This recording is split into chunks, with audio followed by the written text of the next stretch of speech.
Again, to keep you all updated. Good news, both our teams are now in the lobby. They're about to do their picks and bans. So, we'll have picks and bans done. I'll let you guys know what they are. We'll jump into the loading screen. I'll take forever to load because Valorant hates me. Then we'll be in the match. Junior OCE won't be joining me for the first best of three, so our lower bracket funds best of three today, but he will be here in the grand finals. So, let's put up with me. Hope you enjoy it. But yes, both Soju and also Holy Crown are now in the lobby. And actually, we'll give you some live updates of what's going. So Soju, they have taken out Fracture. They're going to be banning Fracture. Holy Crown taking down Split. So we won't be seeing those two maps. Our first two maps being picked up by Soju will be Haven.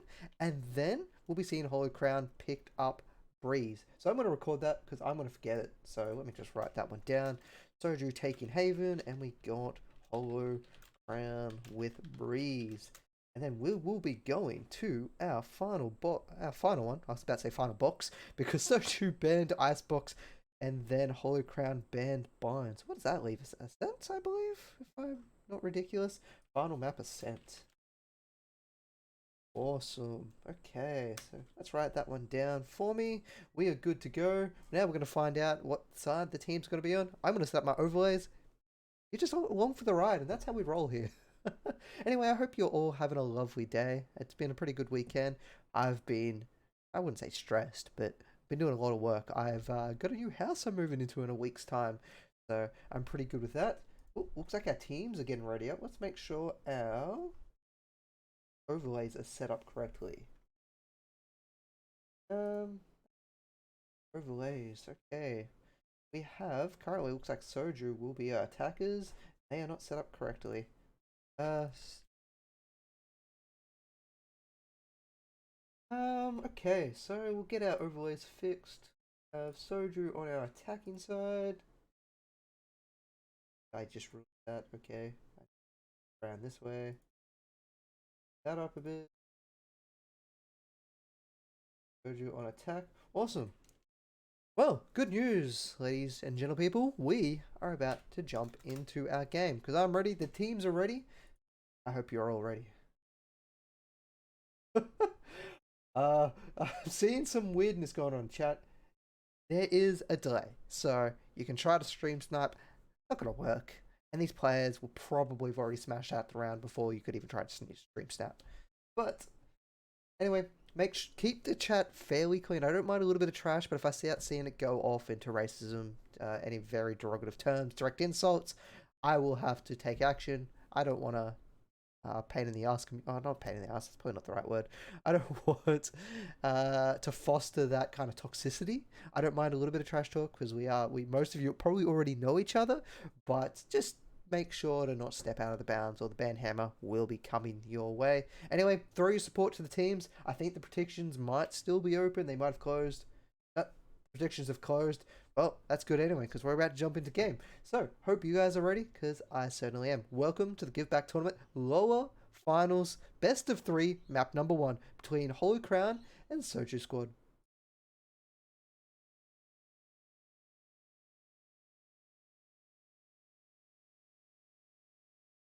Yeah, let's have a look at what our teams are going to be rocking. See if we see any little bit of surprises coming out and what deviations that either side's going to want to make around this map. So far, I'm going to say I'm love there's going to be an Omen, purely for the fact that I'm starting to see a resurgence in Omen, and I want to see more and more Omens come back into the play. But we're going to have a heavy composition of smokes and control around the map. You've got, on one side, your Brimstone, your Killjoy are going to be trying to lock down these points, and they're going to be a little bit hard to even get in onto site, or even when you're trying to attack, you're going to be able to do a lot of post-plant scenarios if you do still have that utility back for you. Over on the side of Holy Crown, feels like they've got a little bit more of an aggressive lineup. You've got the Chamber Jet with the help of Omen. Omen's very great for being able to entry on site with Breach, getting those flashes coming on in. So they're going to be a little bit more aggressive, potentially faster playing than Soju Squad. Obviously, things can change.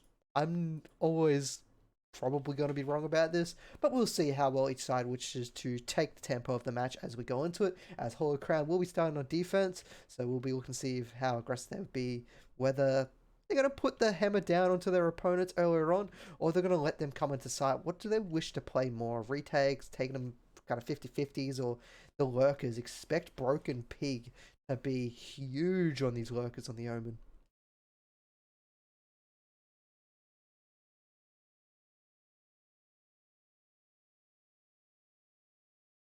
It's great seeing you all come on in to support the Oceanic scene, support these two teams, and supporting our finals for today.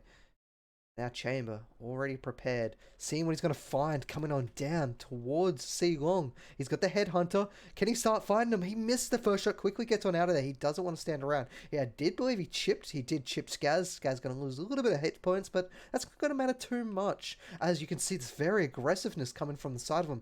Freaky, or is almost expecting this already. He's got the turret down. He's hearing the sound cues. He comes around the corner, but he gets spotted by Broken Pig. Now he's looked back sight here as three of them now collapse on him. He doesn't know which way to look because he's getting all the sound cues as Skaz is going to pick one off on the other side. So it's a 1-for-1 trade. But this gives him more than enough time to... Have they got the plant down? Says he's got the spike?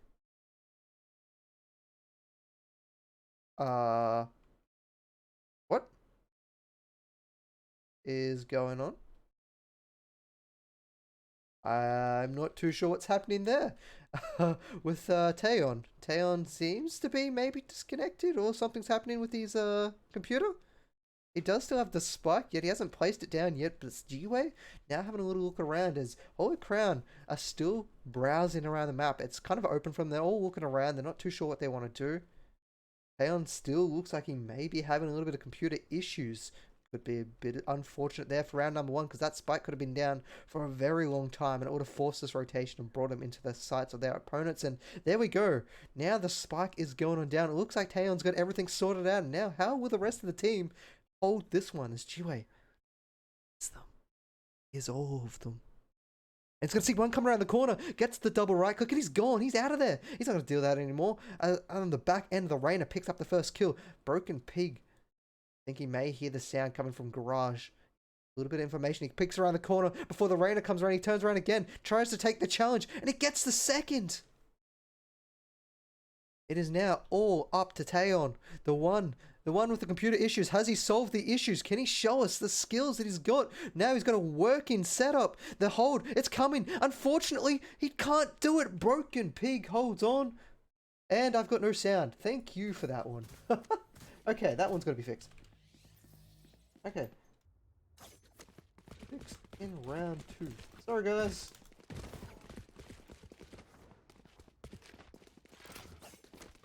Well, we missed out on some of the sound of that first round. Thank you for letting me know early before we got too far into this game. I do appreciate that. I do apologize. I wasn't actually planning to completely go live when they started their pick bans, so I didn't set up a few audios.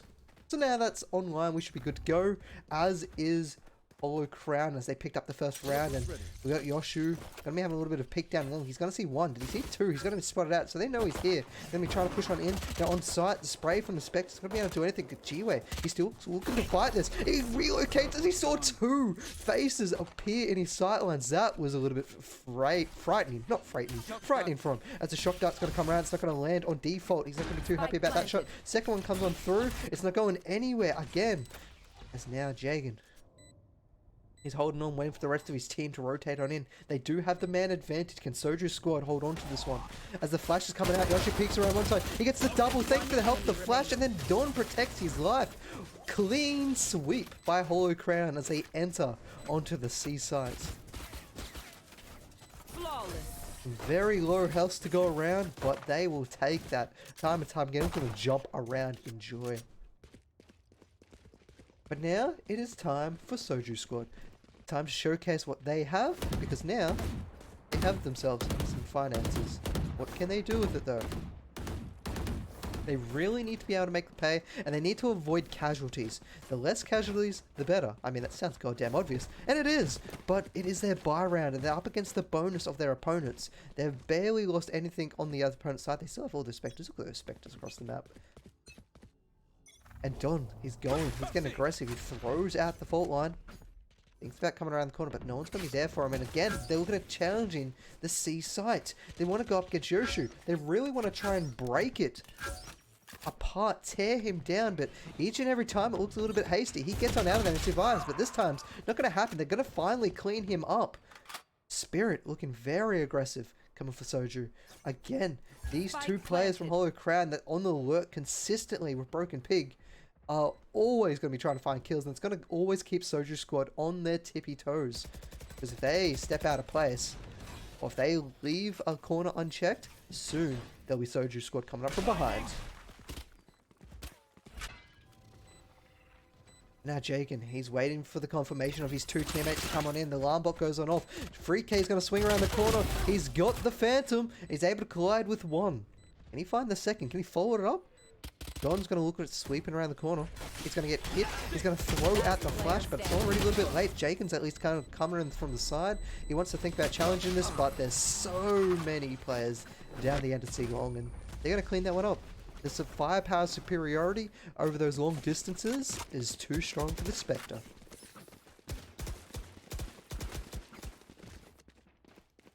So, the good news we do have is that Soju squad barely lost anything coming into this round. They lost one, so the finances are going to be relatively kept intact. They will have to buy up some armor, which is going to be a little bit unfortunate for them. But they still keep most of their weapons, so 1,000 gold's really not going to be too much of an issue at this stage.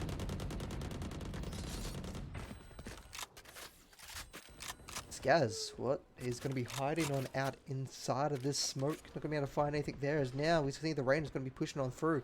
Taeyeon's going to be having a look through the middle. Doesn't find anything.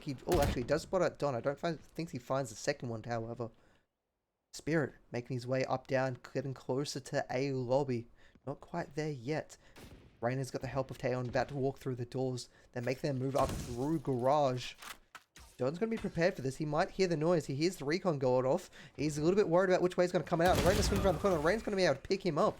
Yoshu tries to turn this one back around, but he's already lost his teammate. He's lost that foothold on that side. 1-for-1 trade as one was lost down at A lobby thanks to Spirit taking a little bit of a cheeky pick. Spike planted. And now the spike has gone down. There's smoke all in the way. A little bit of a peek there coming in. Gonna see that drone come on out. They might follow it on through, but it's been instantly shot down. Where are we going to see the dart this time? It's going to come on through, and then Spirit's going to try and capitalize on this. Coming out through the other side, Yoshi looks on in, but he gets killed as soon as it starts.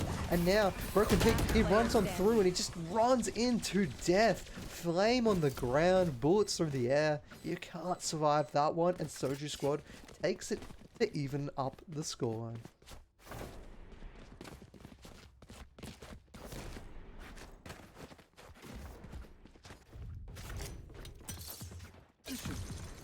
Ready. Yeah, have a look at the ultimates coming online. Hollow Crown, all very close to start putting on. Actually, both teams are doing quite well to get them all online. Talon's got his ultimate up and running for the either clearing out of default position or holding it for the post-plant scenario. Going to be interesting to see how they want to use that. So we might try and keep an eye on him. He's going to be running on through with the drone, taking a little bit of a chunk out of the wall with the drone. The Scad's trying to make some space on site. He's going to come on in. Yoshi's going to be sitting up top, hopefully finding something. He's a little bit outside of that lockdown. Lockdown, however, has secured them the spike plant, and that's going to fall on down. They give it to Taeyeon though. He doesn't need any more ultimate points, so a little bit strange, that choice there. He's going to be able to find himself a kill there through the smoke. He'll take that time and time again. Yoshu, he's thinking about jumping on through the top. Down in connected though. Beautiful shot by Broken Pig, able to find one. He's going to be revealed. What are they going to want to do here? The Molotov comes on out. It's going to lock them down even further. With the smoke up in heaven, there's just not much you can do. The A-Link is still looking out. You're going to see the jump coming from Broken Pig. He gets killed before he even touches the ground. And that's the round done. Clean round for Soju Squad, only losing one.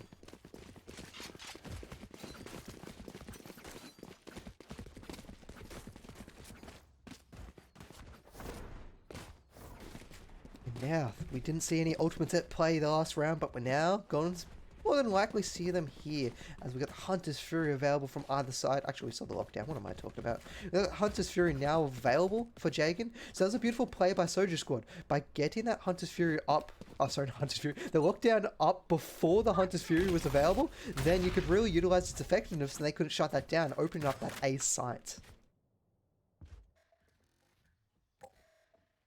And again, Spirit. He's going all the way up long, wanting to find something on that lurk, and he might find himself a freaky very shortly. Spirit saw it go down, but he can't really do it. He doesn't want to waste a dagger on this, and 3Ks doesn't want to challenge this any further. Jagan might be able to clean this up, and we're going to hear the Hunter's Fury go off. Taeyeon's checking the default corners. Not going to be anywhere. They still push on in, and the entire site's secured. Over in the back, though, G-Way's going to be hiding on back, and finds the shot, but he can't get Broken Pig. He will find one. And that could be enough. That is your Jewelers, so it's going to do quite wonders. They won't be able to utilize that coming in onto site. Yoshu waiting for the engage, waiting for the rest of the Nano Swarm. Going to be holding them into place. A lot of damage coming on through. Yoshi's going to be pushing on in. Broken Pig finds one. Broken Pig still leading the charge, but unfortunately the Rainer gets the double. It's going to be 3K versus Jagan, and Jagan comes away with it. He gets the triple to shut down the consecutive rounds that Soju Squad was currently gathering.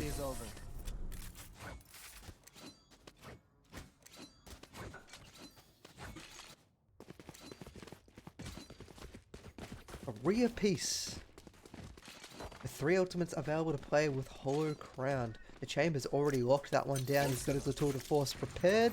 He's going to be keeping an eye down at C. Soju Squad, well, they do know that the Tour de Force is available. It's going to be interesting to see if they still want to try and challenge us down C. They know he's been playing a lot here.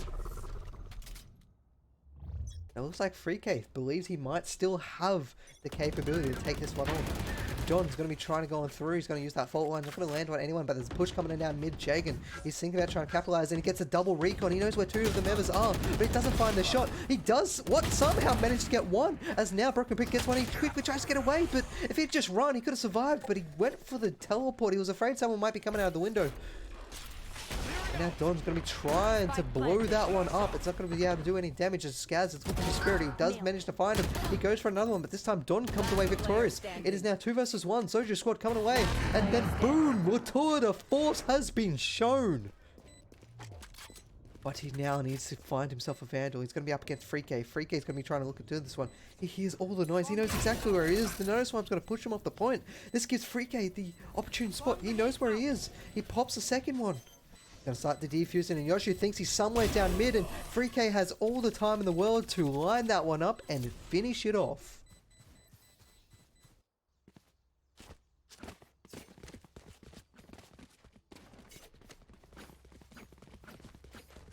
Now, the funds. Soju Squad may have had a little bit of a rough start to this match, but now they've got funds for days. There's plenty of them can start buying it up. I wouldn't mind if Freak-A maybe shouted someone a weapon. He's got 7,400. He's going to be capped at the end of this round. No matter win or lose, he'll be at 9,000. So... who's pausing? Why is pausing in chat? I look over for 1 second. I see some pauses. Yoshu. He sees the shots, but he's not phased. And there's a large stack now coming down onto A lobby. The Nano Swarm has been taken off. They're going to be looking. Nice little recon comes on out, but they're not going to find anything else. Beautiful shot as the site's being cleaned up. There's a lot of damage coming out. They're going to chase through the smoke with the flash to help them out. It's going to be up to the Reyna. He's going to get hit with the paranoia. He doesn't see. And he's going to get cleaned up thanks to Spirit picking up that weapon. It's 2 versus 2. It's a really weird scenario at the moment. They're going to find one coming on through, and now it's up to Broken Pig to have to get 2. I think he may have heard the 2 sets of gunfire.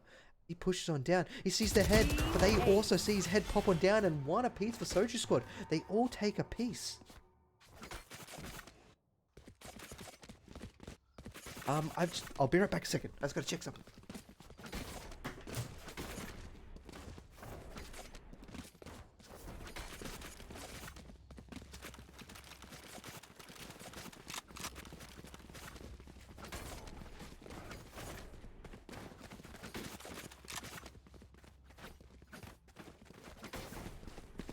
I'm back. Sorry about that, guys. I thought I heard something out the door, or some worrying noises. So I thought I'd check on that. I got the spike. Now, Spirit, he wants to get up aggressive, but Freak-A is going to be the one he's going to be up against again. He's not going to allow this to happen so easily. Yoshu this time is going to Operator.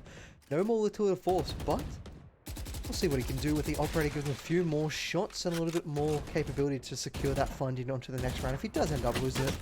Spirit, he's going to go down. He thought he could retreat and get on out of there, but it's going to be not so, as Freak-A is going to shut that down and give him a little bit more space onto the A site. Now they're onto the site. Oh man, I really wish I could tilt this camera. So for those of you who don't know, for some reason my Valorant's broken and I can't tilt the camera up and down. I have to use other camera angles to get the tilt. And now the Hunter's Fury is going to come on through. It went for default. It's still not able to find anyone. It looks down into hell, unable to get hit, but the nice little aftershock with the flash, but Skaz is going to shut that one down before he can push onto site. Broken Pig tries to fall in. It's not going to work. Yoshu dies. They're all dead. They're all trying to find a spot. But Soju Squad, they hold on. They're like a brick wall. And Hollow Crown ran at it and just went head first and then eventually fell to pieces. And the brick wall's still standing.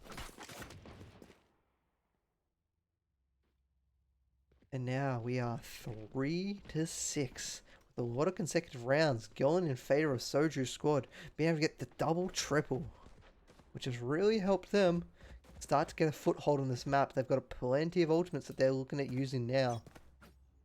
And they're looking at storming the seaside again. This time, Yoshu has kind of gravitated over to the garage. Now he's up top. He was hoping to make a little bit of noise and hoping to fake them out with a little bit of that rendezvous. It's not going to be the case. The rest of these teams are going to be swarming through the garage as well. And they're going to be preparing for this. Reyna firing on through. Taeyeon hoping also to get a little bit of a spray. He's not going to be able to find anything there. Coming on down through C Long though. Jacob's going to be leaving the charge. He's going to walk straight into an alarm bullet. And that spot's out. It's going to give a little bit of noise that someone's coming from behind as Reyna is going to be popping that Empress. Taeyeon's going to be looking for the peak on Yoshu. Down on the other side, they're all looking storm point. First Nano Storm comes on out. Spirit's going down on the side. And then every single direction has a member that's died, and all of a sudden, a second flawless round for Soju Squad. They've come alight here today. All of a sudden, They're just winning rounds. It's not looking like it's taking much effort for them, which is very strange considering at the start of the match. Well, you saw Holy Crown was, they took the first two, made the next few consecutive rounds close, but so far they're untouchable. Untouchable. Holy Crown still trying to find a chip in Soju's squad armor. And Yoshi's going to go up top again, seeing what he can find up there. Freak is going to be looking at coming down. He doesn't want to take the spike with him because he wants to go for the challenge. G-Way joins him on it, and they're going to be able to find it. Talon's going to be able to find a little bit of a Sova drone coming through. Talon does manage to find that kill, though, and he's going to quickly retreat after he gets it. It's 2 for 1. The site's slowly starting to open up. Spirit might catch out the rotation through lobby. He did find the few shots, but not enough to find the kill. Zaz's going to come on in. Don's going to be all alone. Don's going to be taking the shot, but 3 suddenly appear in his sightlines. And he can't find a kill in all of them. Spike planted. At the spike planted, well, our Sova friend says he doesn't want to deal with this. Gonna sit back in the corner. Maybe take some strategy notes from the map next to him. Holy Crown. Still unable to find another round win. This is going to be the 5th, I think? Yeah, 5th consecutive round in a row for Soju squad. That panic in his eyes. He's afraid. It's a horror game right now for him. As Soju squad are hunting for him. Well, they were. Look at those members. They're like zombies swarming in on him. It's almost like they've got a track on him. They're trying to look, but they're not going to get it. Jagan will get away. Round in the half. Holy Crown, they need this round. Stem the bleeding. Stem the flow of victories going towards Sojo squad and get some momentum back before the round switches. They need that momentum so they can take the pistol round. I mentioned this at the start. They're a more aggressive lineup, and it looks like they really want to try and take that, especially with the breach chamber kind of scenario. And you've seen it, especially on the lurks coming from Spirit. They did a lot of lurks with Broken Pig and Spirit at the start, and they'll try and find picks, but as soon as they did that too many times, well, the Orbital Laser's coming on in with the Hunter's Fury, and, well, Taeyeon's going to be able to pick that one up. And they're still looking for more. Yoshi's alone on this point. He's able to get one, but he can't find anything else. Freak is going to start setting up onto this point as well. Getting prepared with the Nano Swarms. Spike planted. But now they're waiting for the rotation. They're waiting for Broken Pig to now get into position. Spirit and Don trying to make their way closer.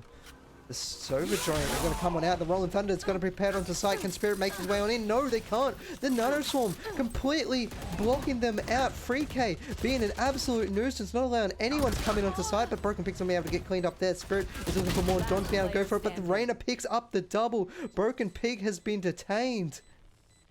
He's worried, he's panicking. He's got a few seconds left. I think it's a little bit too late.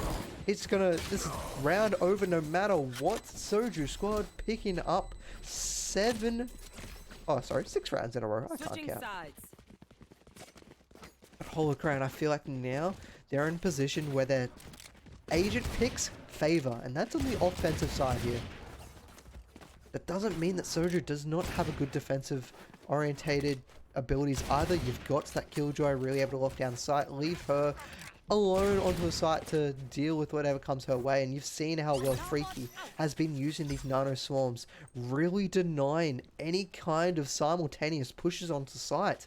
Each time it looks to happen, Nano Swarms on the ground, and their opponents they don't want to run through it. It takes so much damage. They can't go over it because usually by that time, Spirit, he's possibly already off-drafted or he's already on site before the Nano Swarms go off. Skaz is going to get hit by that fault line. He's going to be pushed off the angle. Spirit's trying to chase this one down. Skaz is still holding this one all alone. Coming up from behind, you've got the Rainer's going to be looking for more. He's going to be searched with Jagan. Jagan goes for the shot. He will punish that for killing up that poor alarm bot. Now Taeyeon, he's also extremely far up. A very strong push coming from Soju squad, trying to catch out any of these rotations. And you might find this one here. Jagan's going to be walking through his crosshairs, and he comes off second best as Jagan does get away with it. Broken Pin's about to walk on forward. Freaky has decided to go all the way back to seaside and rely on his utility to help him out. They do take out the alarm bot, so he has a little bit of an inkling they're coming, and a strong push coming down to A lobby will basically say, hey, they're not here. It's all on you, Freak. He's been dazed up. They're trying to find him. They know he's somewhere around here. Look at all these nano swarms. He holds them off a little bit long, but he eventually goes down from the challenge. And with that, he is dead. The spike goes on down. It's up to Soju Squad's last 2 remaining members to hopefully get this as the rendezvous back down into C Long. But we know they're coming through the garage. And they're not really trying to challenge garage as of yet. Is anyone still watching? Hopefully they don't look away at the wrong moment. They're coming onto site. They give away the knowledge. They do find one. Remaining. Skaz, unfortunately, he cannot find his target, but Spirit does. If that was a 1-for-1 trade there, that could have easily turned around 2 versus 3. And it would have been a little bit worrisome for Holy Crown, but they managed to come through with relatively low deaths to the round. And feeling confident, and that's what they needed. Again on the pistol round, seems to be where they are most strongest. And can they utilize this to get a few more rounds to start reeling back their opponents? That's a good spot. 3K. Oh, he's got to hear all the noise. He made some noise himself. They know he's here. Surely they know he's here. They're going to check this total. Broken Pick has a quick pick, but that's all he does. 3K very unlucky not to get the second one there. Spirit's sitting at 46 hit points. Now Skaz going to have a little bit. They no longer see him there, but you see that Taeyeon and G-Wei have both prepared for this one. You're going to see a lot of the damage. G-Wei's holding this close angle. They know one ran back to garage, but I don't think they know G-Wei's here. And he might punish this here if no one's keeping an eye out behind him. You can see Yoshu looks like he is, and now the Sova drone comes on out. Gio is going to relocate to the window. He's going to walk straight into the sightlines of Spirit very shortly. But he's playing a very patient game. Gio may take a lot of space on the map, but he doesn't take more than what's necessary. And now he's going to get some smokes come from the sky to support Skaz here over the A site. You see them now getting prepared to go into site. Up top comes up Taeyeon 10. Going to get ready to fire down. Rain hell from above. He's going to throw out the first dart. Shock dart does a little bit of damage to Yoshu. But he hears so much noise going around him. He's losing teammates left, right, and center. He didn't have a second one to find that kill. The plant going down a second time. Shock dart's going to force him off the line a little bit. G-Wei comes up from the side. G-Wei might find a little bit of a sneaky kill here, but he gets caught on out. He can't get the Spectre spray. Spirit is just too strong, finding 3 for the round and getting away with 2 hit points. Careful. And that was a big round for Spirit. Spirit's been struggling a little bit through these rounds, sitting at 6 and 11 coming into that last round. Now 9 and 11. Getting 50% more kills.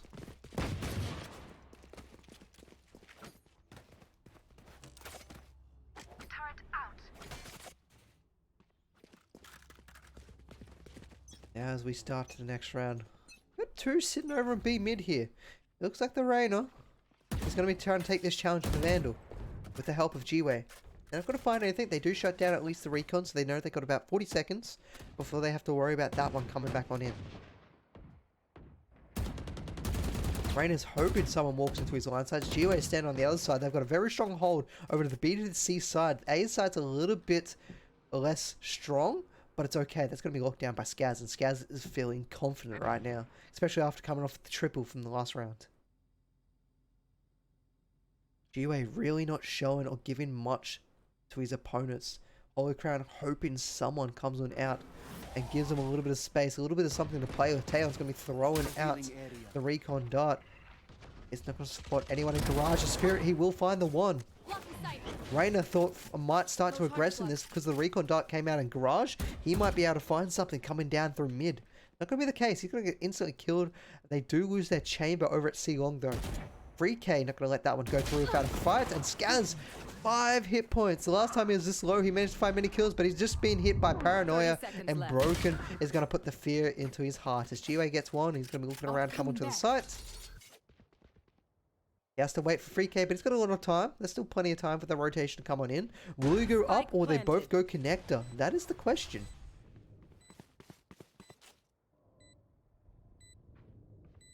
As the times are ticking, FreeK's made a lot of noise up top, so they should suspect he's sitting up top. The crossfire set up. Don is waiting for the drop coming from below. Jagan's going to be waiting for the rotation coming from Link. They're going to bring the Omen coming on back because they hear all the noise. Recon Dot's going to come in up. Molotov's going to lock down anyone trying to come in from sewers. So it's good little Molotov, but no one's coming from sewers, unfortunately for them. Nice little smoke coming up from top. Don is able to clean that one up. He goes for the second one, and of course he does. Give the man a sheriff, and he finds himself many, many kills.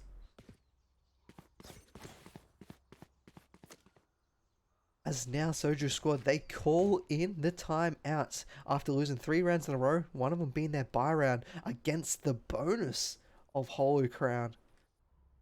Gonna hurt a little bit. Now they need to think about what they need to do to try and regress this one. And let's see if my replay's working. Oh, beautiful. It is. Actually, no, we missed out on the kill. That's unfortunate. Did we? Oh, wait, there we go. We got the kill. We're all good. For some reason, it didn't restart the clip. So I might just check on that while we wait for the fix. If we do another replay, that works straight away next time. Get in there. Oop, that's not what we want. Restart playback. That's what we want. So let's just test this out. Test now on the fly. Ah, beautiful. It works perfect this time. And look at that. Beautiful 2 headshots there. So thanks for the timeout. It was a good technical pause for us. So now 6-9. Gonna be the scoreboard as these 2 teams come on into it. And someone mentioned to me last week. I can't remember the name. Actually, I can't remember who. I'm not sure if it was Junior. May have mentioned it to me about the 9-3 curse that apparently is in the Oceanic scene. And, well, this could very well be that 9-3 curse that apparently works in the region. Aeon's getting very aggressive right now. He's got to be careful because Yoshi's might have his number. And a quick rotation now coming on through. Garage is going to come push on in. Taeyeon is not going to find anything, but he's going to hear a little bit of noise. And he's going to push on in. A lot of space has been gathered. FreeK is going to get hit on up, but it doesn't matter because they all know C-Site's been the one that's been hit. And unfortunately, the Marshal doesn't land. Spirit's going to be able to find one on his next door neighbor. Skaz. He's home. It's becoming more and more empty as his fellow family members die around him. And get evicted from the neighborhood. As FreeK is trying to come in from the background, he's got a lot of bodies. He doesn't know where they are. He sees Chamber as he throws it. Will the swarm grenade do any damage? It does not, but he can find it with the stinger. Skaz got a Marshal to his name. Four to find. Maybe a little bit too much. And Jagan says, boy, you're done. You're out of here. Get back into the next round. Finds himself another ultimate point. And Hollow Crown. As soon as second half started, they are bringing the heat. Merci. We suspected they could have been a lot stronger offensive sided team, and they are now showing it here on Haven. At the start, this is actually, okay, so this is Soju Map's pick. So Haven was hoping to be won by Soju. They felt like they had a stronger team. They showed it off in their offensive side, but just unable to hold on defensively. But now I believe they do have some weapons. Right here. How well can they use those weapons? Well, apparently you don't need to see if you're G-Way. He will just find your head anyway. So do not leave that head exposed for too long because he will take it straight off.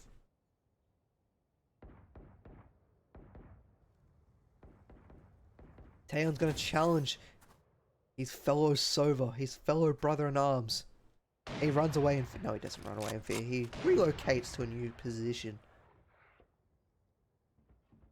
Because remember, the offense still has to make their charge on in. And Jagan does have 2 shock darts and a recon dart if available. But a nice little drone comes on out. And ooh, where are we getting this one prepared? He's going to get prepared for the dart into the corner.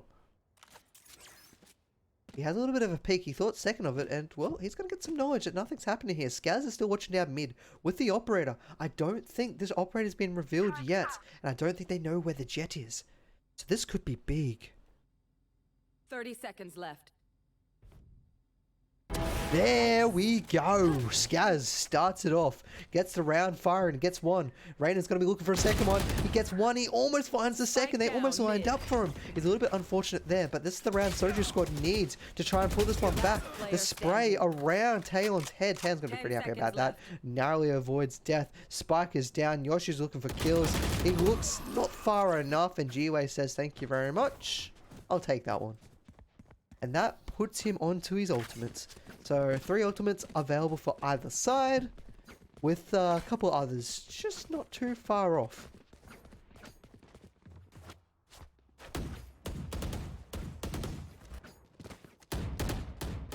The 2 of the 4. Yoshu is going to be trying to find a pick there. He might be trying to challenge. I wouldn't be surprised if he tries to challenge mid, but it looks like they're pinging down A long to see if they can challenge that one. The relocation from Skaz has made his way to the C site to lock that one down all by Lonesome. Has a heavy hold coming into garage. B site's been left open from Soju Squad.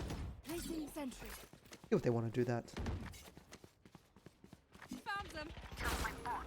And Yoshu's going to be spotted on now. They know something's coming down the site. Does he see? Yeah, there we go. The nose swamp is gone, and now the Rolling Thunder coming on in. Yoshu just barely avoiding that. They're going to come onto the site, but no one's here. The entire back off from Soju Squad is going to completely avoid what's going to go on there. And the lockdown has been cleaned on up. I believe that was from the, actually, I'm not sure how they cleaned that one up. There must have been a lineup from someone to be able to clean up that lockdown.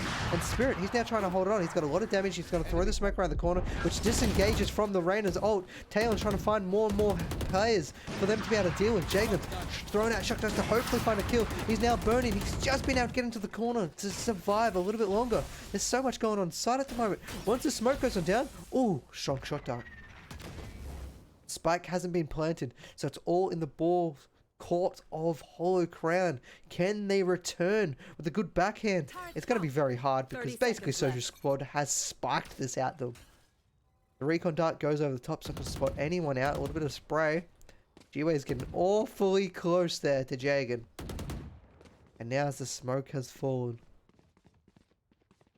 they're not going anywhere. Jagan has a little bit of peek around the corner. He knows one's around here. He saw a shoulder, but G-Way comes away with it. Leaving it all up to Yoshu with Tour de Force. He finds one. He needs to find 4 more.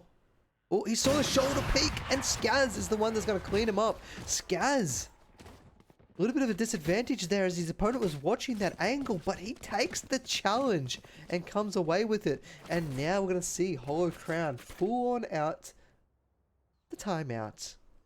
They've lost 2 consecutively. After gaining 4, they were getting a little bit of a comeback into this. Now suddenly, they're falling behind again.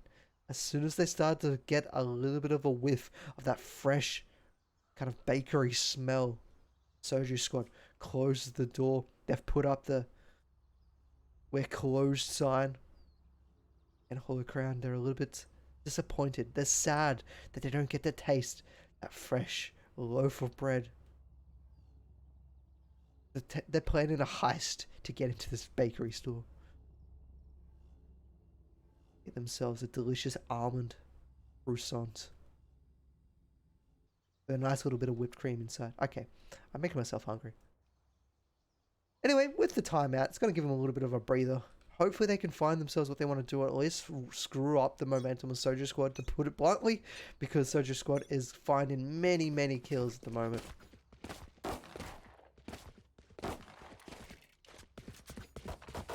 Our 2 ultimates aside, we've got the orbital laser prepared for Soju Squad, so if there is a plant on default, they could be forced straight on off, so they have to be careful about trying to run the time down, because if they run it down, that orbital laser can pretty much deny the round completely. Skaz, he's going to be looking for one. Well, he doesn't find the shot, and Spirit is going to be glad that that did not land. And Talon's going to be looking. Spirit's going to be following on that drone. The drone does land. Talon is here. He's going to be pushing on forward. The Hunter's Fury is going to come on out. He clips. He doesn't find the second shot, though. He wished he had more, as now the Rainer's making his way up down deep. Skaz able to walk down in lobby. He finds himself one. Beautiful shot there from the Rainer. He's going to get the heal. He gets a second one. He's devouring all the souls, but he stayed around for too long. Jagan's going to pick that one up. Oh, he saw Freak-A. I think Freak-A also saw the same. Broken Pig's going to be locked out of getting down towards mid. Thinks that's smoke.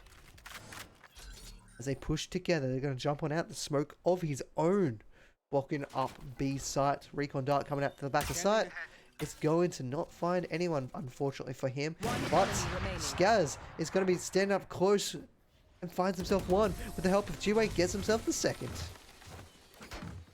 Map point available from Soldier Squad. Point. And why do I keep getting errors? Media player, you're being a jerk right now. Why are you being a jerk?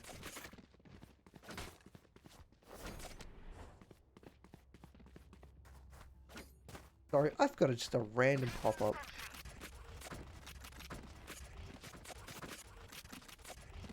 There we go.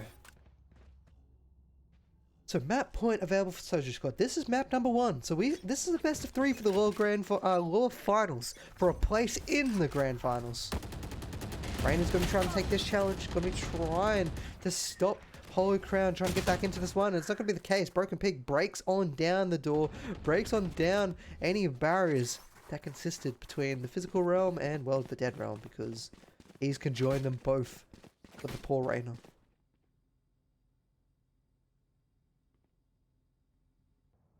Another little bit of a slow push now coming out from Holy Crown.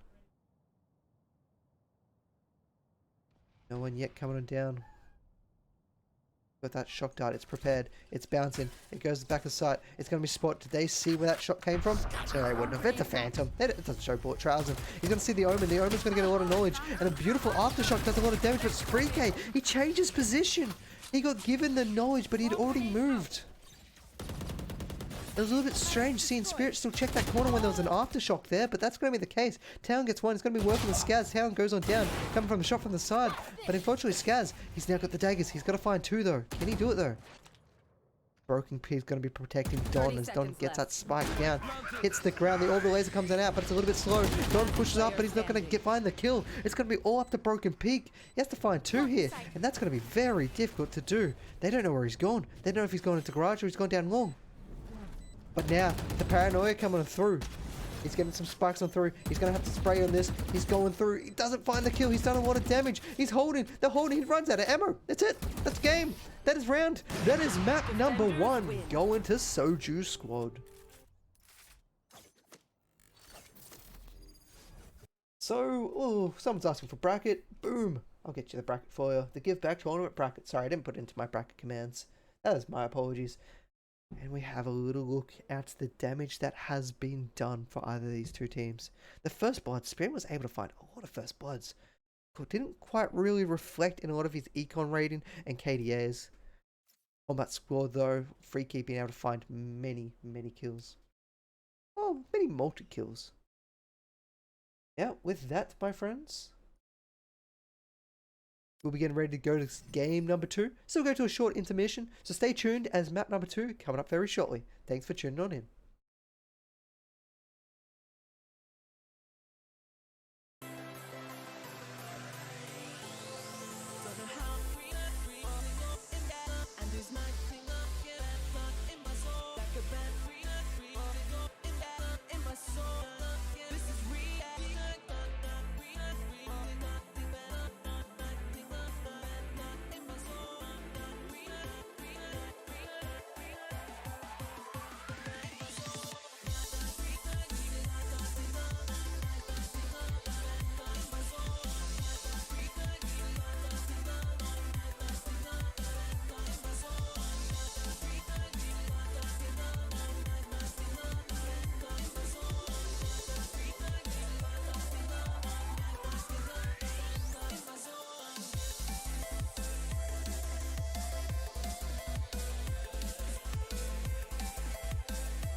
Too many games, now all our chips are lost.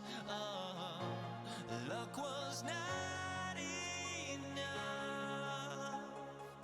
I opened my eyes. Tonight I feel like waking to a better life. Tonight I feel like waking up. Tonight I feel like waking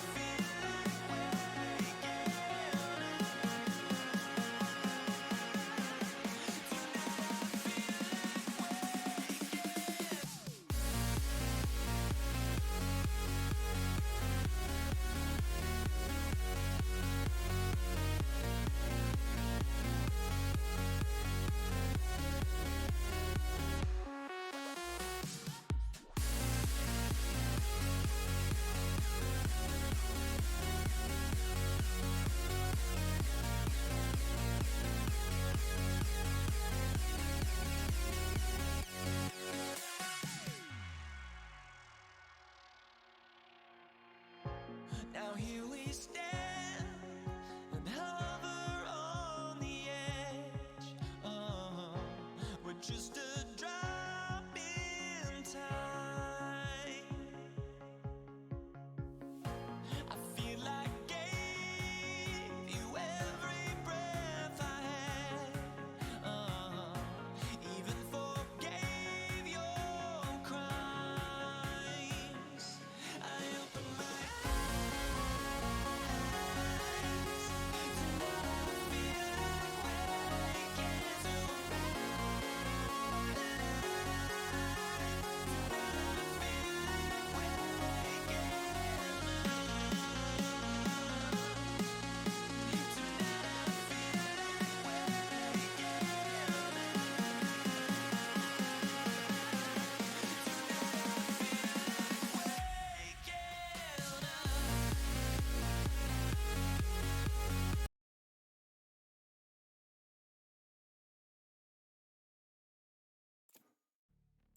Welcome back, ladies and gentle people, to map number 2 of the lower finals for the Give Back tournament. Almost said tour.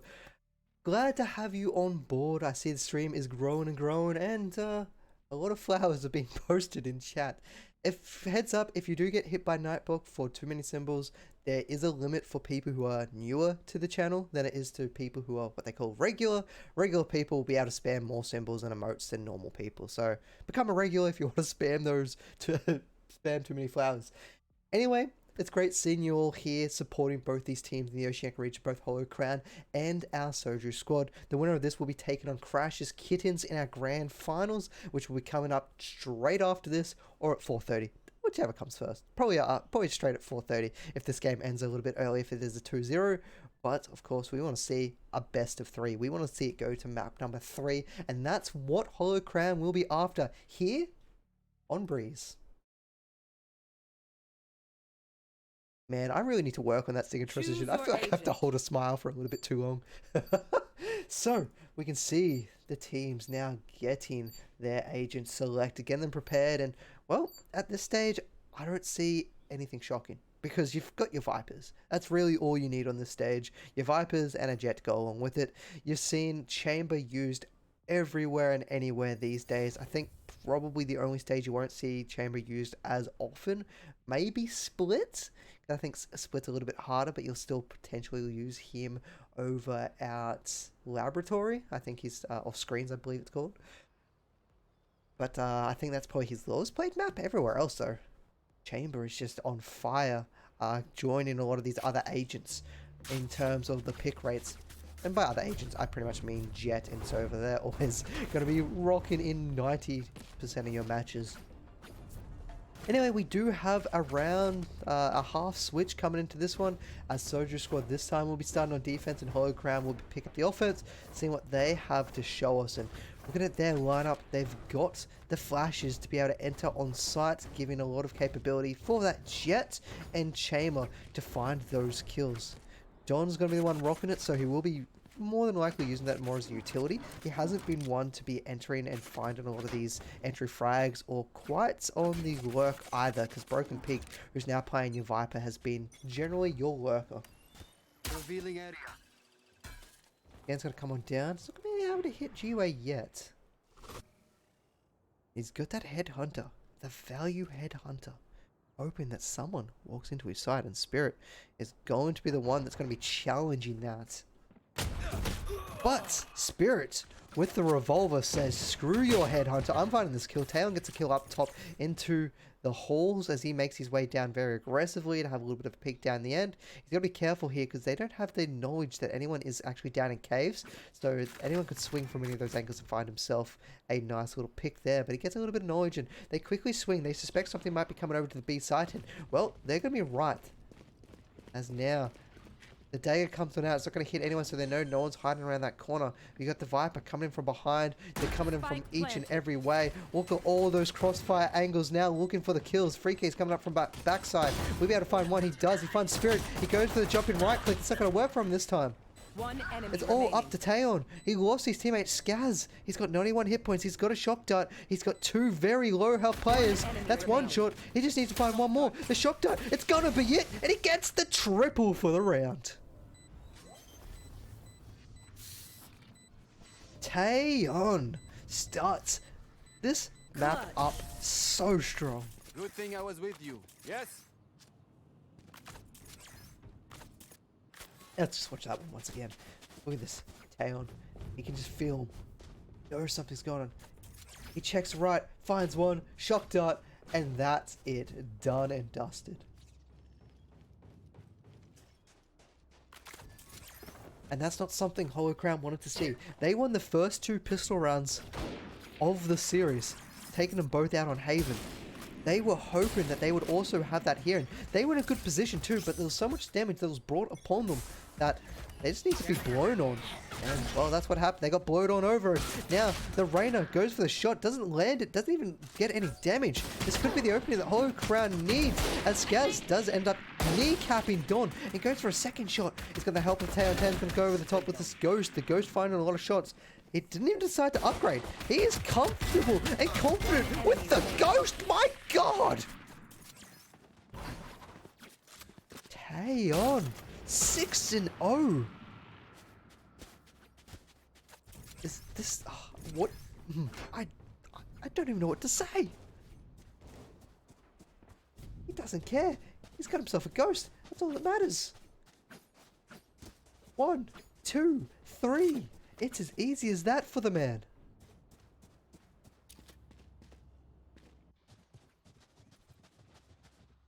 But Hollow Crown, this is their buy round. They need to make this count. This is going to be a crucial round, otherwise they're going to fall behind up to 4, maybe 5 rounds based on if they can even find kills. Ooh, Reyna going for a little bit of a head there.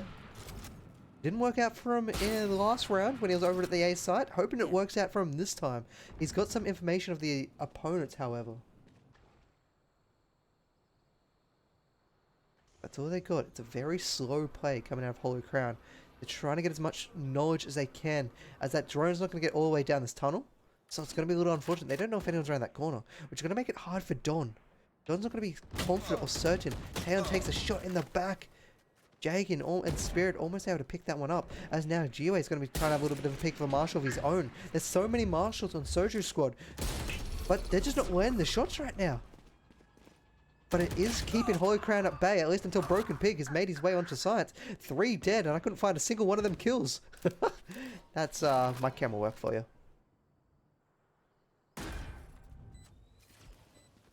Now Spirit, he's looking. Skaz going to be prepared for it, doesn't find the shot.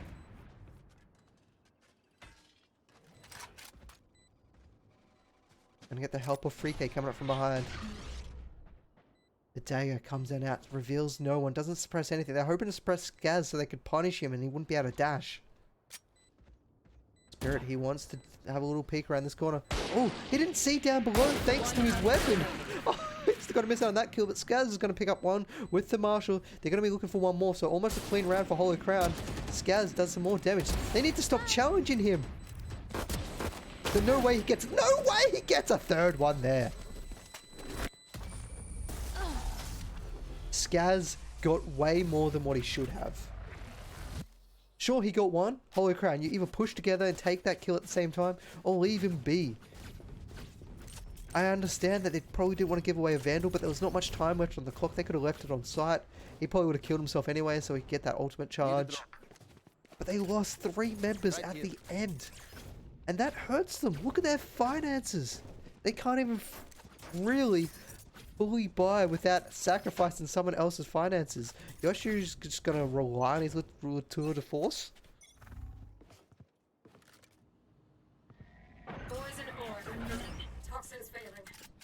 And they get a little bit of a knowledge that FreeK is going to be locking down this B site. And the orb's going to give it away. Don's going to say, oh, you know what? You're going to give me some cover. I'm going to take that ultimate orb. Oh, that's fine. Will we get prepared to use that? And Skaz, he's pushing so aggressively with his operator. What's he doing up here?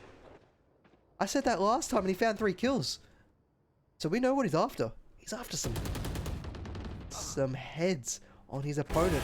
And he gets one through the wall. Not a head, but he finds a body. And he'll take that one.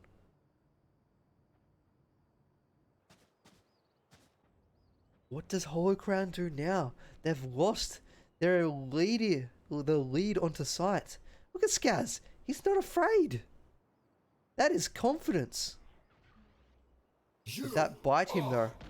Jagan pops around, looks at the right time, kills Skaz, and it does bite him. That confidence is not going to work out too well. FreeK is being shut down, gets hit with the tour de force. He couldn't use any of his utility thanks to the overload coming from Dot. Is it overload? No, it's not overload. It is null CMD. Why do I think it's overload? One I enemy don't know what's going on. G-Way is going to be able to get revenge for his fallen comrade. He's going to be looking for more. He almost finds a shot there, but at the same time, Tour de Force is going to be zoning him off the angle, going to make him retreat and fall back. He might even pick up the operator, which he did, so he can get that back to Skaz. And Broken Pig, he's going to notice the operator's been picked off the ground, and he doesn't want to let this go, but he's got to be careful here. Their side is not the strongest in terms of funding. Broken Pig might find him. Broken Pig's going to get it. There he does. Is he going to get the operator? Do they want it? Yeah, they do. The KOs... I'm not KO, sorry. It's going to be going over towards... Yeah, it will. I was going to say, it's going to be going over towards your chamber. Because you know how well he did that round there. He enjoyed the little tour de force. Zoning out those opponents. He's saying, hey guys, pick up a weapon. We got one spare. Don't waste your funds. And 2-2 now for Hollow Crown.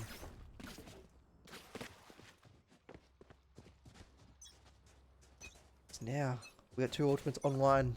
Both servers are prepared to bring the damage. And they're actually going to be pushing on through the cave. Actually coming very aggressively.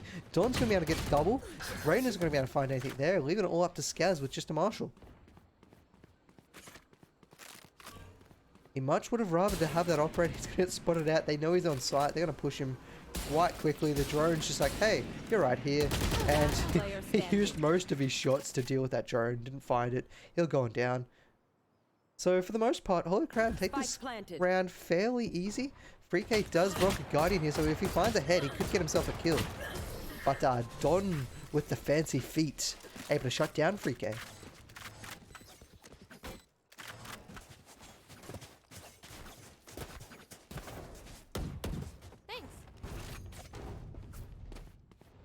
This time, Soju Squad are going to be able to buy up a little bit, see what they can bring onto the board themselves. Both sides have a Jet and Sova available to play for their ultimates, but the difference is one's got a Viper's Pit, the other one has got a Rainer's Empress. It'll be interesting to see how they wish to load those up. FreeK is going to be trying to lock down that site. The KO. Why try and stop that again? He's going to throw it very short, thinking that the Viper was holding close. Unfortunately for him, FreeK's going all the way back at site. They spot him out, and now the Hunter's Fury. Jacob's going to be looking for that. He misses it, and now the counter Hunter's Fury, stopping him from running into sight. He hits 2, and he gets 1 of them. Over on the other side, FreeK, who was originally in a lot of danger, is now doing quite well, sitting onto the side. He's found himself 1. going around the habitat of Broken Pig.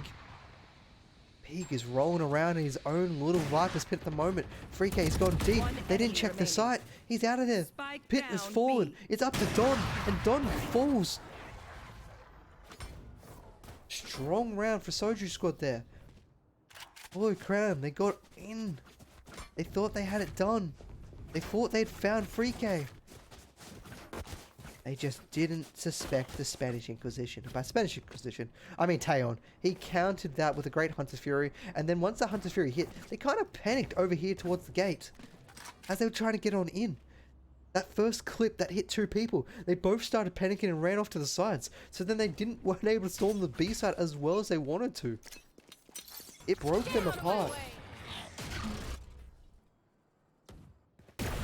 Now Jiwei, he's looking. Yoshu's trying to find that shot. Jiwei steps on out of place. He will lose his head. On the other end, Skaz gliding down to his new location, and Freek's coming up from behind. There's no way they check this. Freak, what are you doing here, my friend? He hears the noise. He hears them running. Crunch. There goes Yoshu. And now you see the little bit of rotation from behind that. Wait a second. What are you doing here? A little bit of dash into the wall. They got kind of flashed by Don. Don, not really playing the team game there. Taking out his own allies. Broken Pig. He's playing with his opponents. He throws out the gas saying, hey, I might be down long here. If you're watching this, you won't suspect I'm here. And that's what Skaz might be thinking at the moment. A little bit of look over the shoulder of Skaz. See him. He's keeping an eye straight down that sight line. Broken Pig, though. Gonna get ready to go on in. That smoke's gonna come up again, hoping that the jet falls for it. Broken Pig's thinking about it. He's looking. 30 seconds The left. jet moves, and they straight out locations. But Taeyeon comes away with it. It was almost a 300 IQ play. He almost gets away with it too. That's not gonna be the case. Flawless. Beautiful round from Soju Squad there. They come away victorious. They get their funds into the piggy bank. So they're going to be able to buy up the next couple of rounds even though things go astray. Holy Crown, however, this is starting to look a little not great in their favor. They're going to have to spend a lot of funds on this. A few of them are going to have to shout. Spirit might have to give a weapon over to Don or Yoshu because Yoshu does not have his Latour de Force up and running. So Yoshu's going to be the one left without a weapon. He might not be seen as entering the site, but as I say that, he's going to be looking at putting some aggression over towards and take that challenge to the A site.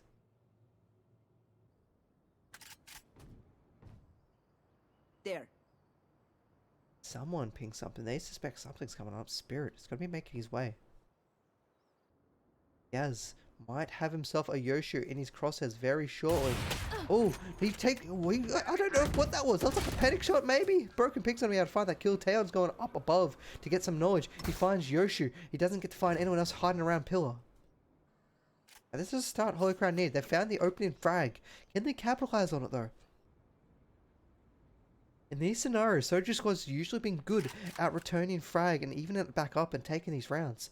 But can Holy Crown utilize their man advantage to be able to secure themselves this round? Keep it 4-4. 3K has thrown up the orb. He doesn't want to have to deal with anyone trying to come through into his area. There is an orb on the ground if they wish to pick it on up. It's not going to give anyone an ultimate, but it will get them one step closer. 30 seconds left. Another drone coming on in, this time from Jagan. Having a look around on the side of the map. He finds Taeyeon down the side, but I don't think they saw Freak. But Freak's been suppressed, so they know he's down at the back here. Don's going to be running on in, overloaded, but he can't find anyone. But he does get a nice little flick to find the kill. Taeyeon, there's a wall up. He can't see anyone. Broken Pig is going to drop that wall very shortly. And once that wall goes on down, he's in a lot of trouble as Yoshu comes on through connector. 4v1. Jiwei has got a lot of work to do. I don't know. Did Don see that? I don't think Don saw that.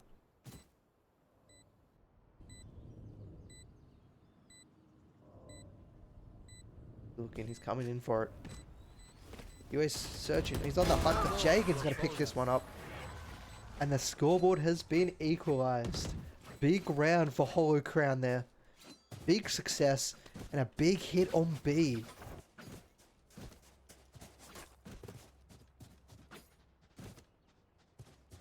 Social Squad gonna be wondering how that went all so wrong.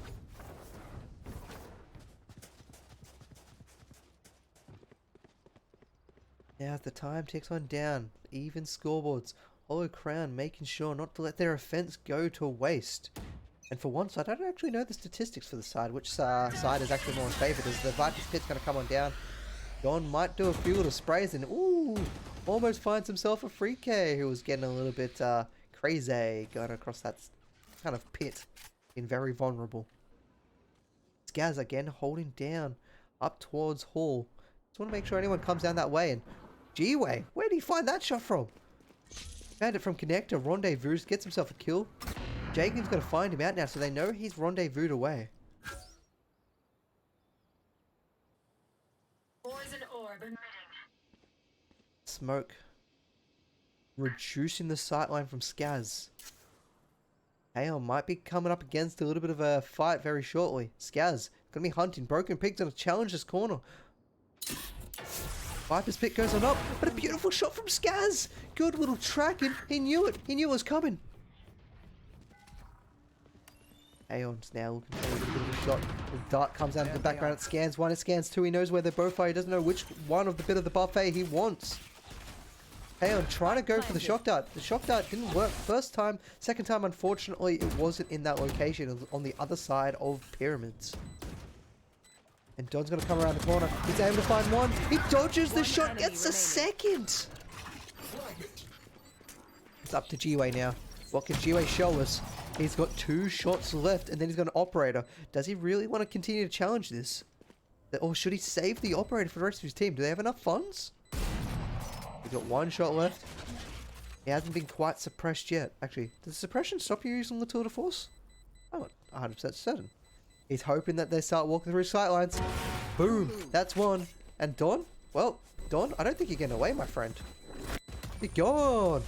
Crunch! You need to get on out of there much sooner. He was afraid of that chamber. And rightfully so, because G-Way did take out one of his members. That works.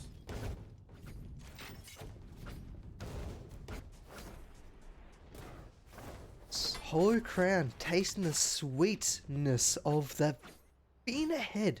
They haven't seen this since early on in the first map. Here in map number 2 though, they've now pulled it ahead, and it's towards the middle of the game, which gives them a little bit more confidence that they're standing side by side with their opponent. Actually, a little bit of ahead in this instance. Again, Skaz constantly keeping an eye down Hall, hoping that players keep challenging him. Jagan's going to be making his all way through elbow. Take flight. Going to be having a look to see what he can find. He sees no one, keeping an eye up in Nest. He sees the rotation from Freaky. He wants to try and spot out where this Jet is playing, and he gets the knowledge. That's going to mean that they're not going to challenge that, as now Spirit finds himself one. No more rendezvous. G-Way, you're down. Get out of here with your shenanigans. And a little bit of a push coming through mid. Don't think Spirit's going to spot this one out. Aeon going to be looking. Oh no, Spirit, he's going to look to the left. He sees one. He sees the rotation. He protects his ally. He looks for the second. He doesn't get it. He got shot from both ways. Only one of them get it. Now he'll go down. This does allow them to go resurrect. Good old Battlefield style. He's now back into the action. I've been hit by the defib. Now the Reyna and Skaz are still trying to look for more kills. 4v2. Can they get anything done here? It was similar last round and they were unable. They did find a few exit frags. Don was unfortunately that flash may have not been the greatest flash. He got himself more. I think that's a little bit of a delayed flash, if I'm not mistaken. Where opponents have less time to check on that flash. But it does get himself a little too, so... He might just like that white screen of Skaz. It's going to be prepared to go on Don. Don, the sacrificial lamb, making sure no one's coming in his direction.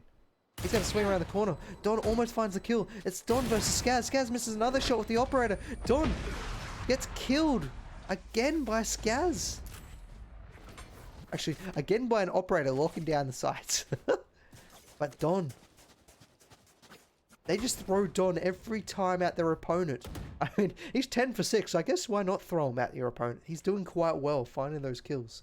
And now a timeout has been called from Soju squad. They're hoping. Don't lose too much more. They want to try and carry through the momentum into the second half. If they can find themselves in an 8-4 situation, they almost equalize what their opponents did to them on the previous map.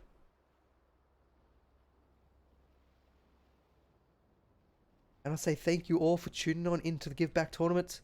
Great seeing you all support these Oceanic teams, especially before the Oceanic scene really continues to kick off this year. We've got the Valorant Oceanic Tour coming up shortly. The LPL leagues, if you're interested in them, they are... You can either pug it out, get some groups together, hit up the open leagues, a little bit more serious, start out an amateur and go on from there. The Legends and Evos had a huge shake-up this season, as there were some regulations that went on a couple weeks ago. There are a few other tournaments going on as well. I think the Valkyrie Cup, I can't remember the tournament organizer for that, is also on as well for the women's leagues. They also run a league of themselves that I also can't remember the name of. Let me just get those names for you, because you got to support all the tournaments out in the Oceanic League scene. That is the Rise of Legions. There we go. There's also the Age of, the AO Esports Conquest Cup. They also do a tournament. There's plenty of tournaments around if you want to get involved in the action. And John's going to start us off alongside the Reyna for the action. He thought about putting out a utility, but didn't get punished for that one from FreeK. Coming up strong with the Stinger. And Jagans might not be watching this. They know that Viper's lurking somewhere, but they don't know exactly where. And the Stinger is going to go for the shots, but it can't find the kill. It does do a lot of damage though, and Taeyeon's going to be holding down here. A little bit of a strange angle that they definitely won't check. And Broken Pig says, hey, someone came through mid. Check this one out for me. And that's where they pull out the drone. And they're going to spot this one. They see that Reyna. And Broken Pig says, wait a second. Why isn't this being held by Skaz for once? He's going to open up the door, and Skaz's going to hear that door. Broken Pig's going to be looking around. The site's clear. He's going to give that knowledge off to his teammates. He's like, hey guys, site's relatively clean. Come on in here. He's going to be met up with the Reyna. He finds the shot. He didn't even move his crosshair. Reyna walks straight on into it, but Skaz does a similar scenario. Spike planted. And now Skaz making his way forward. Can't find anything as of yet. He's got the daggers out. The double scan is going to help them. Taeyeon with a beautiful scan. Skaz able to find the shot from downtown. It's up to Yoshu and Taeyeon, but Taeyeon's able to do it. He also recovers the operator, bringing Soju Squad within one of their opponents. Right here. So Zane Val, you've asked what the score was for the last map. I believe it was 13 to Out of charges. 9. I believe. Last round. Soju scored taking the match 13. I believe Hollow Crown was either 9 or 7. I can't quite remember. My apologies.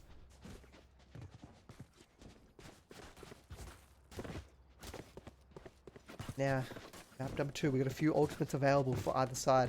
Hunter's Fury prepared with Reyna's Empress. We haven't really seen an Empress completely utilized to great effectiveness in this series. That kind of goes to show you how strong both these sides are. If the Reyna is unable to get multiple frags, it's very close backwards and forward scenario. Ahead.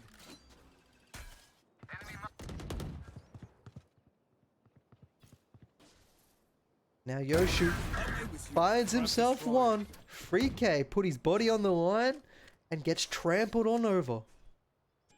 Hollow Crown looking closer like they're going to bring in the next half, the 2-round lead.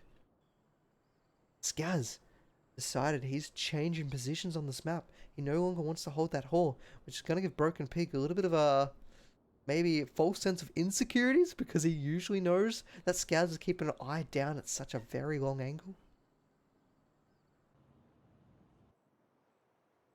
So far, little movement going on. But Skaz is going to have engagement coming his way very shortly. Don might not know what he hit him. He doesn't want to give away, reveal the position of that ultimate orb. He's going to throw the suppression around the corner. He doesn't hit anyone, unfortunately, but he does avoid the operator. They know he's in the location. He did get hit with the Sova Dart himself. Up in the back end, Taeyeon's going to be forced off. He has to retreat before he dies. Spirit gets helps with the kill through the smoke. As now Drainer comes on through. The Empress has now been popped. It's going to showcase what the strength is here. He's going to prove me wrong. I said it hasn't been used so well so far, and he's like, you know what? I'll show you how it is done. Gets rid of the lead, but unfortunately, Jagon is able to shut that one down, leaving it all up to Talon. 30 hit points, a dream, and 3 kills. And Yoshu says thank you for coming to the Yoshu party.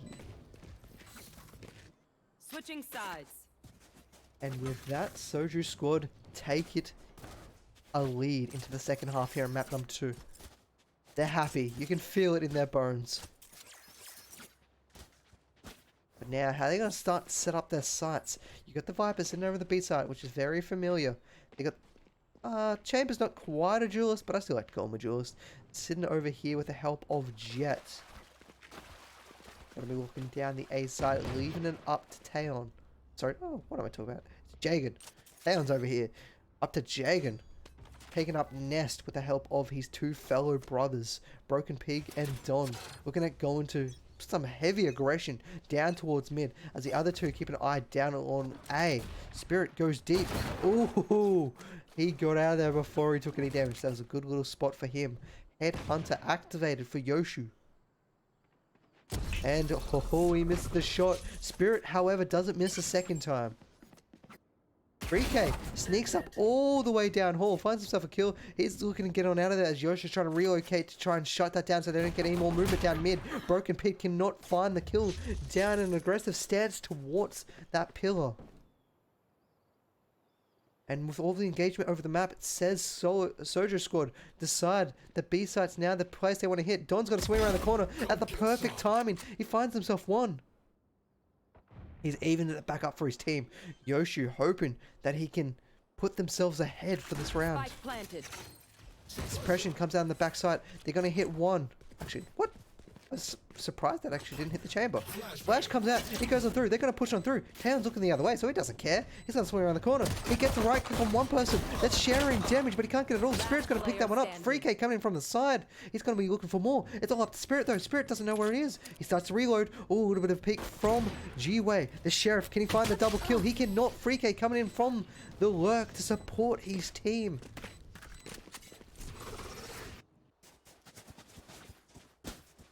And with that, Soju squad pulled themselves in one step closer to their opponents. Now that they're on offensive side, they've taken another pistol round. First map, Holy Crown took both pistol rounds. This time, Soju squad manages to get them both.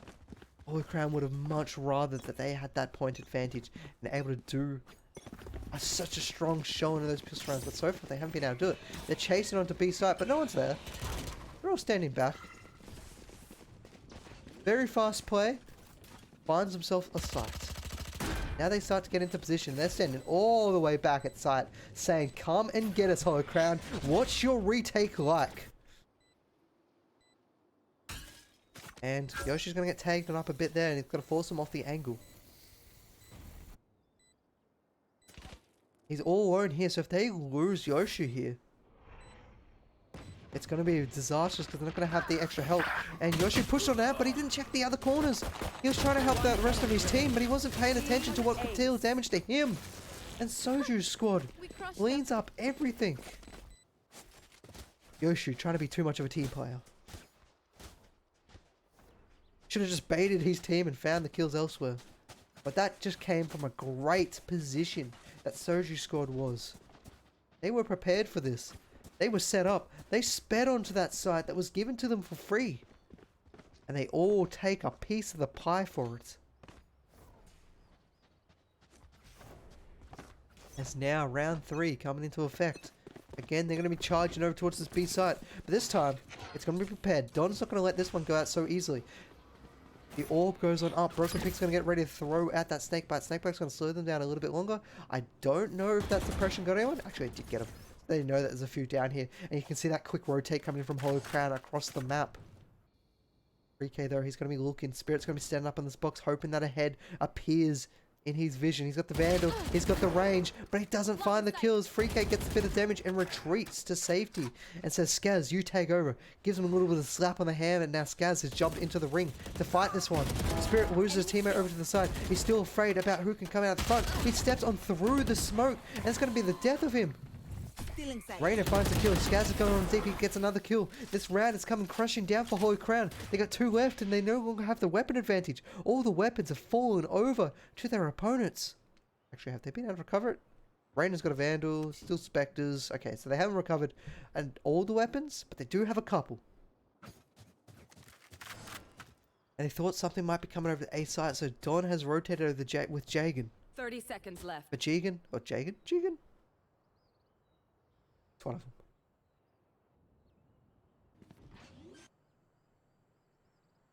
The spike goes on down. Again, they're getting set on up. 3 players prepared for this. You can see a little bit of those sight lines coming on down. Having a little bit of a look. They're peeking. Skaz.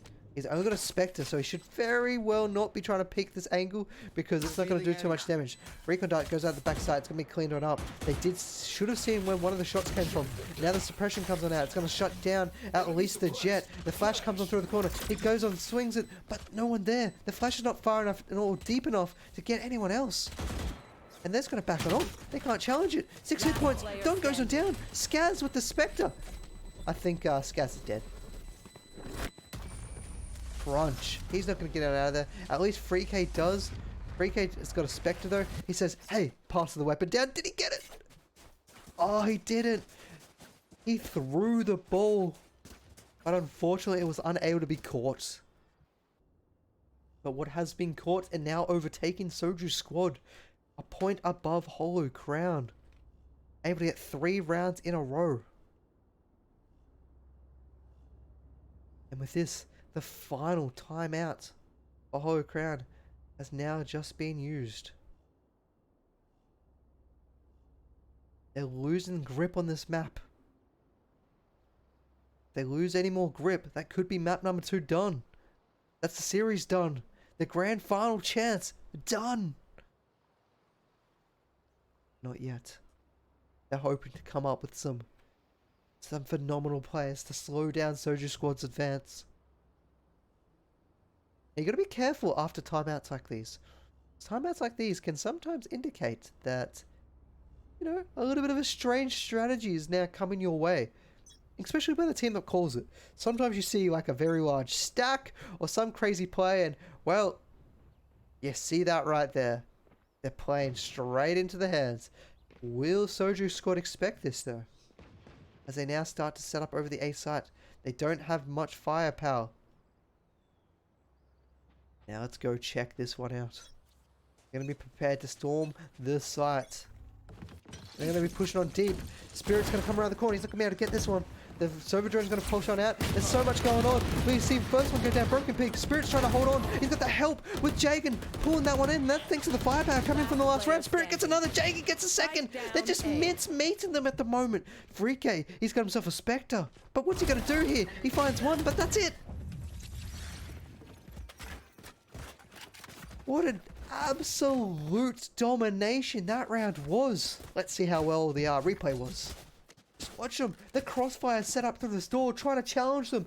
Dead, dead. Last one standing, coming around the corner. Freak8 wanted to do something, but he was shortly after to follow the grave. He does find one, but that was a successful round there for Hollow Crown.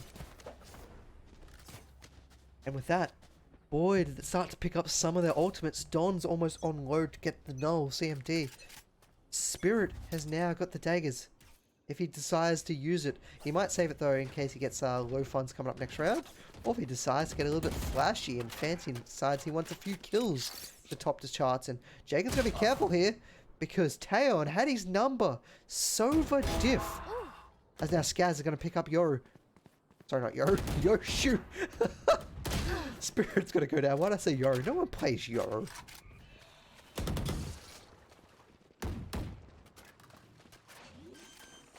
Now, so coming up into this retake, it's not gonna happen. You know what? Because everyone is dead, so the last two members decide they're going to have a little bit of time to themselves. So I know Gloom's listening. So Gloom, after this series, I'm going to need you to jump into Discord, because we're going to have there's a little bit of a twist happening in our grand finals. Is it a good twist? I don't know. Some people might say it's terrible. I want to say it's good. And I only say that because Yoro reminded me of something. So, after this map, oh, not after this map, after this series, I'm going to need you, or a representative of Crash's kitties, or kittens. That could even be Crash. Both of you could jump on if you want. And we're going to get a representative of whoever wins this series here. And things are going to be a little different. Now some of you may ask, why? Why would you do that? Why would you do that to the grand finals? Well, it's my tournament. I've got to do what I want. And I also want to try something else. So we'll see how that goes.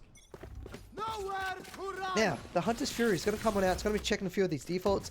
He used a single shot and got suppressed instantly. Dawn says, shut up. I don't want to hear that. Be quiet, my friend, as now that's over. So Hunter's Fury completely cancelled with a single suppression. Look at this. Spirit. Keep an eye on him. What's he gonna do? He's looking. He's waiting. He hears his teammate find one. He's got the drone out. He dodges the drone. Spirit. Oh, Spirit.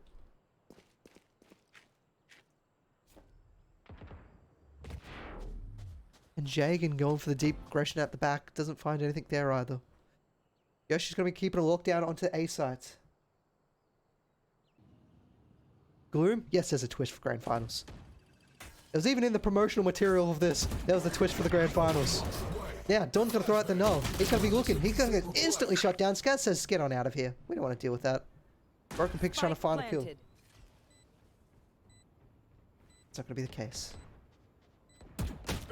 He's going to go on down. Holy Crown, unable to find the kills. Jagan, not going to get that, but Yoshi's lucky there to back him up. The recon dart going out all the way to the back of sight. It's not going to get a reveal, unfortunately. Jagan's going to come in from the side, coming through arches, open to get a little bit of knowledge.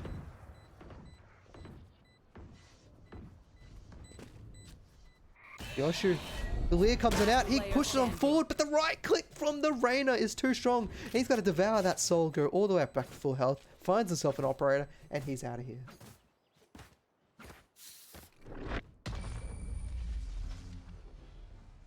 Jagan looked like a little worried, took a double take there. He's like, is it coming this direction? No, it doesn't get that far, unfortunately, my friend. Or fortunately enough.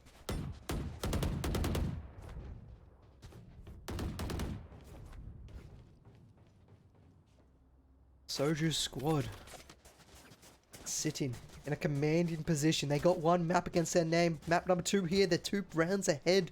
They got 2 ultimates ahead. With a third about to come online. What can they do here to stop them, Holy Crown? Scanning ahead. Recon Dart's going to come all the way down the back of sight. It doesn't get anyone. But the drone's coming on in. Yoshi's going to scan. He might have to rendezvous here. And he does. He's a little bit afraid. He rendezvoused after the last tick, so they don't know he's here. But now they do. The shot's coming on through, and he does manage to find the shot. Dawn doing a lot of damage down bottom. Free K is going to be looking for more. Jagan doesn't know if Free K's here. Is he going to check this corner? That's the question. It's on everybody's mind. Free K gets hit by the fragment. Good little position there. But it's 2 versus 1. Taeon, we've seen him. He's the top scorer in the server right now. If anyone can do it right now, it is him. Gonna lead his way onto his opponent's side of the map. Dawn and Jagan, they're rocking, taking center control. So they have short rotations to either side when the spike goes on down. But this gives Taeon a lot of room to breathe. He's afraid though. You just see it in his eyes. As he walks. Very slowly. 30 seconds left. Oh, he's already past the camera. God damn it. Still walking. Checking his ways. Throws a recon dart out. That recon dart's going to hit middle. And they now know that he's at this A site. Or at least they should. Got that spike going on down. Two about to come through mid. They're going to come up against Taeyeon. Suppression does not land. The recon dart goes out to the back of sight. Taeyeon's going to avoid both of those. And they're both checking the same direction. That's not what you need. Shock dart. First shot hits. Taeyeon's looking for it. He's looking for the second. Fake defuse. A little bit of a check. Taeyeon says, you're not going to play with me, son. And Jaken's going to try and punish this. He's pushing it.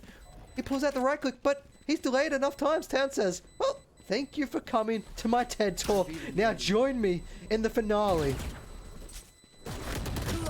And they both go on down. Taeyeon even gets the kill for good measures.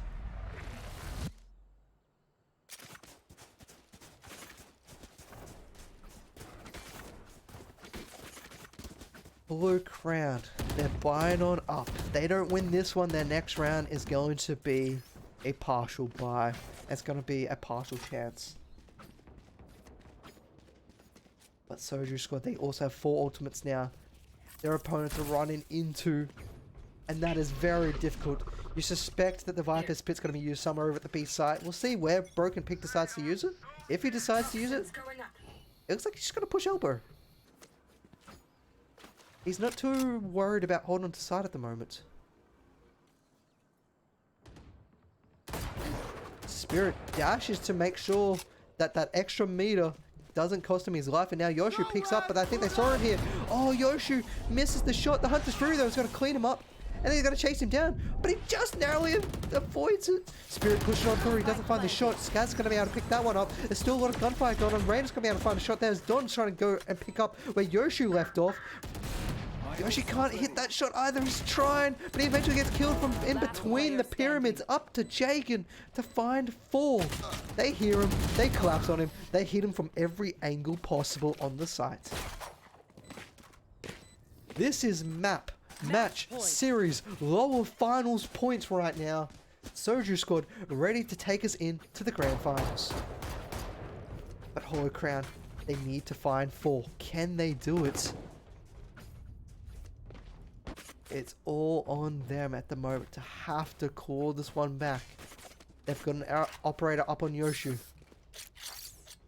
Yoshu started this map off so strong. But it looks like he's unable to land some of these final shots. Yes, though. He's going to be punishing Spirit for coming out into his domain. Viper's Pit's being used. The snake bite goes down on the ground and almost finds himself a kill. G-Way, though, says, this is how you lose Le Tour de Force, my friend. As he picks up mid. Oh, Jagan gets... Oh my god! Don suddenly appears and finds himself a kill. And now he's just running across the map. He's playing Call of Duty. Unfortunately, he will get shot down and the kill streak will go towards Soju Squad. They still have it. They've got a UAV available if they want to use it. And Taeyeon's going to throw down, get that final point. Oh, that needs repositioning. UAV online.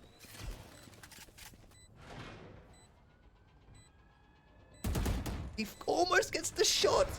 Jagan survives with 11 hit points. Can he use those 11 hit points? Unfortunately, Taeyeon too strong. He gets the triple, and that is game. That is series, and that is the lower finals going towards Soju Squad. Whew. My friends, we've got a grand finals coming up soon between Soju Squad and Crash's Kittens. Have a little look at our scoreboard. I always love to see my First Bloods and Broken Pig on leading the way there with the First Bloods. Combat rating though, Taeyeon and Don with Skaz able to get so many multi-kills. Very strong. Anyway, with that, we're going to go to an intermission. I know some of Crash's Kittens are watching. But the match is scheduled at 4:30. Might come up a little bit earlier. I do have to chat to both our team captains to let them know what's going on with a little bit of a twist. And then we'll bring that to you guys live. So stay tuned as the grand finals of the Give Back Tour coming up within the next 15 minutes. So enjoy the tunes. thank you for those who have followed the channel. It's great seeing you come on in. Thank you for supporting the teams, both Hollow Crown and Soldier Squad in this match. Unfortunately, we will be seeing the last of Hollow Crown for at least the Give Back tournament, but I don't think we'll see the last of them in the scene. So they played well. They made their way all the way up through the lower brackets, taking out quite a few teams on their way. So they did well. They will take home a little bit of a kitty themselves, as they did reach the top 3 in our grand final. So congratulations to them. But with that, grand finals coming up soon.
I'm crawling around, searching for higher ground.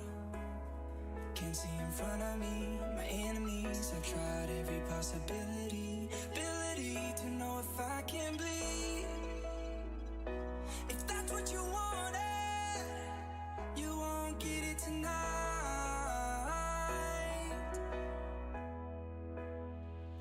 'Cause I can fly, I can fly, I can fly,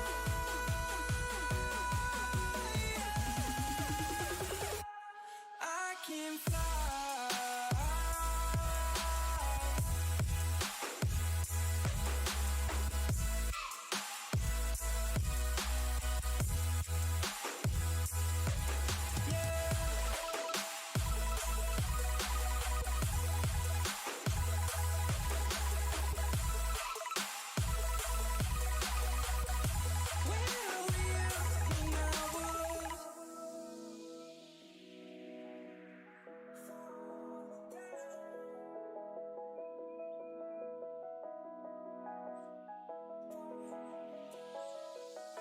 I'm crawling around, searching for higher ground.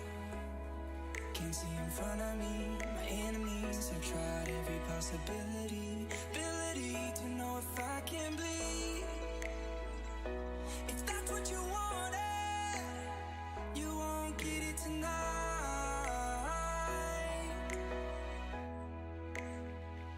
'Cause I can fly, I can fly,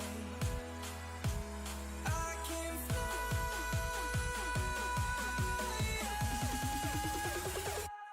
I can fly.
I'm pressing the wrong damn buttons. We'll be going live shortly in about 4 minutes, so stay tuned. We're almost there at the grand finals.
Welcome back, ladies and gentle people, and welcome Junior OCE to the great Give Back Tournament's grand finals with Soju Squad taking on Crash's Kittens. How are you doing today, my friend? I'm brilliant. I'm very keen for what's in store. I've got been told a couple of things that I'm very excited for. I think you guys should be too. It's going to be a really good grand final, so looking forward to it. And speaking of those things, we can now reveal them. I mentioned at the end of the last series, and it's been in the kind of promo I've been posting. There's a twist in the grand final, and the twist, well, we haven't really seen it in any other tournaments, and it's not gonna ruin things. It's just gonna change things up, and let's say we might get a little bit more flavor out of the teams. And what that twist is, there is a picks and bans for your agents. There's going to be global bans, which means if you ban an agent, no one can touch it. If the other team picks an agent, you can't touch it. We're going to see 10 different agents rocking on board a map. So, what do? Do you ban your opponent's best agents and then kind of scrap it out on some of these weird agents? Are we finally going to see a Yoro? I don't know. It's all up in the air.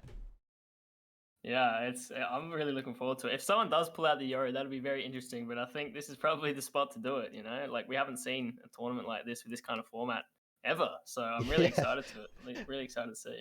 Yeah, and that's what I'm kind of hoping to see because, I mean, this now starts to showcase the flexibility and on the fly adaptation of players because most people, like, we're always going to get our agent no matter what. It's going to happen. Now it's like, okay, how do we play towards the map yet also bringing with us to the map what we're going to need to win? So I wouldn't be surprised if we see a Jet just insta-banned at the start and now everyone's like, oh, well, what do we play now? Sova's gone too, kind of thing. So I'm really interested to see how this changes.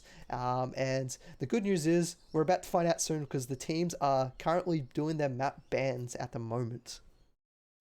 Yeah, I'm really keen to see what people do end up going with because Riot has stated like early on that this is kind of the way they're going. They kind of want it to get to a point where there's enough agents in the game so that tournaments are playing with these picks and bans. Yep. So it could be really interesting to see it at this point. I think you've got your crucial people like your Sova and your Sky.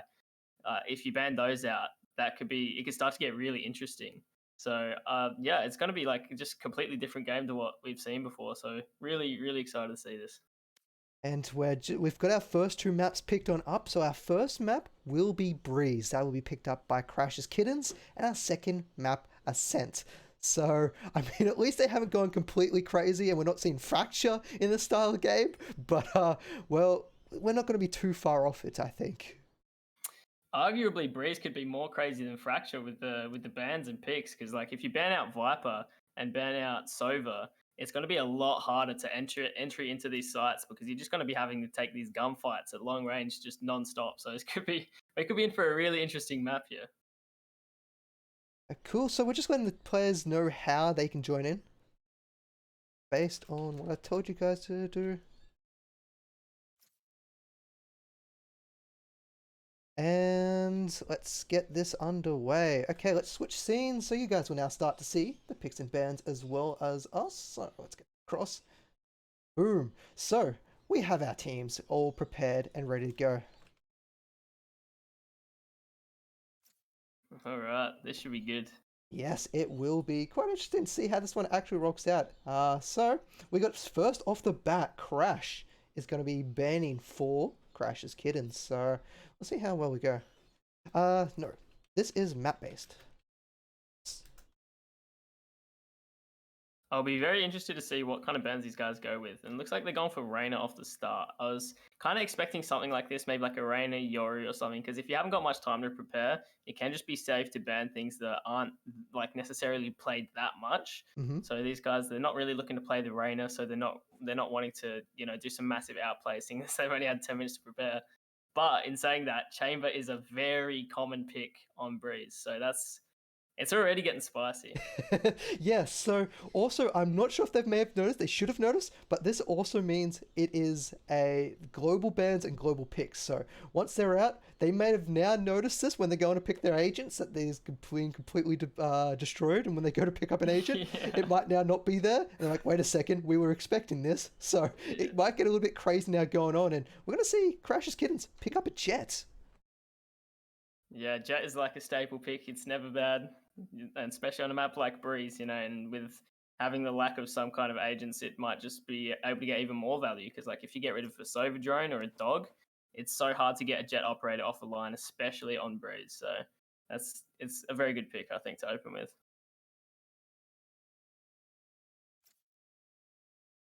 Yeah, so they're asking in our chat, in our lobby at the moment, they're like, wait a second, we can't pick Jet? And yeah, now they've just come onto it, realizing it is, a single agent per team.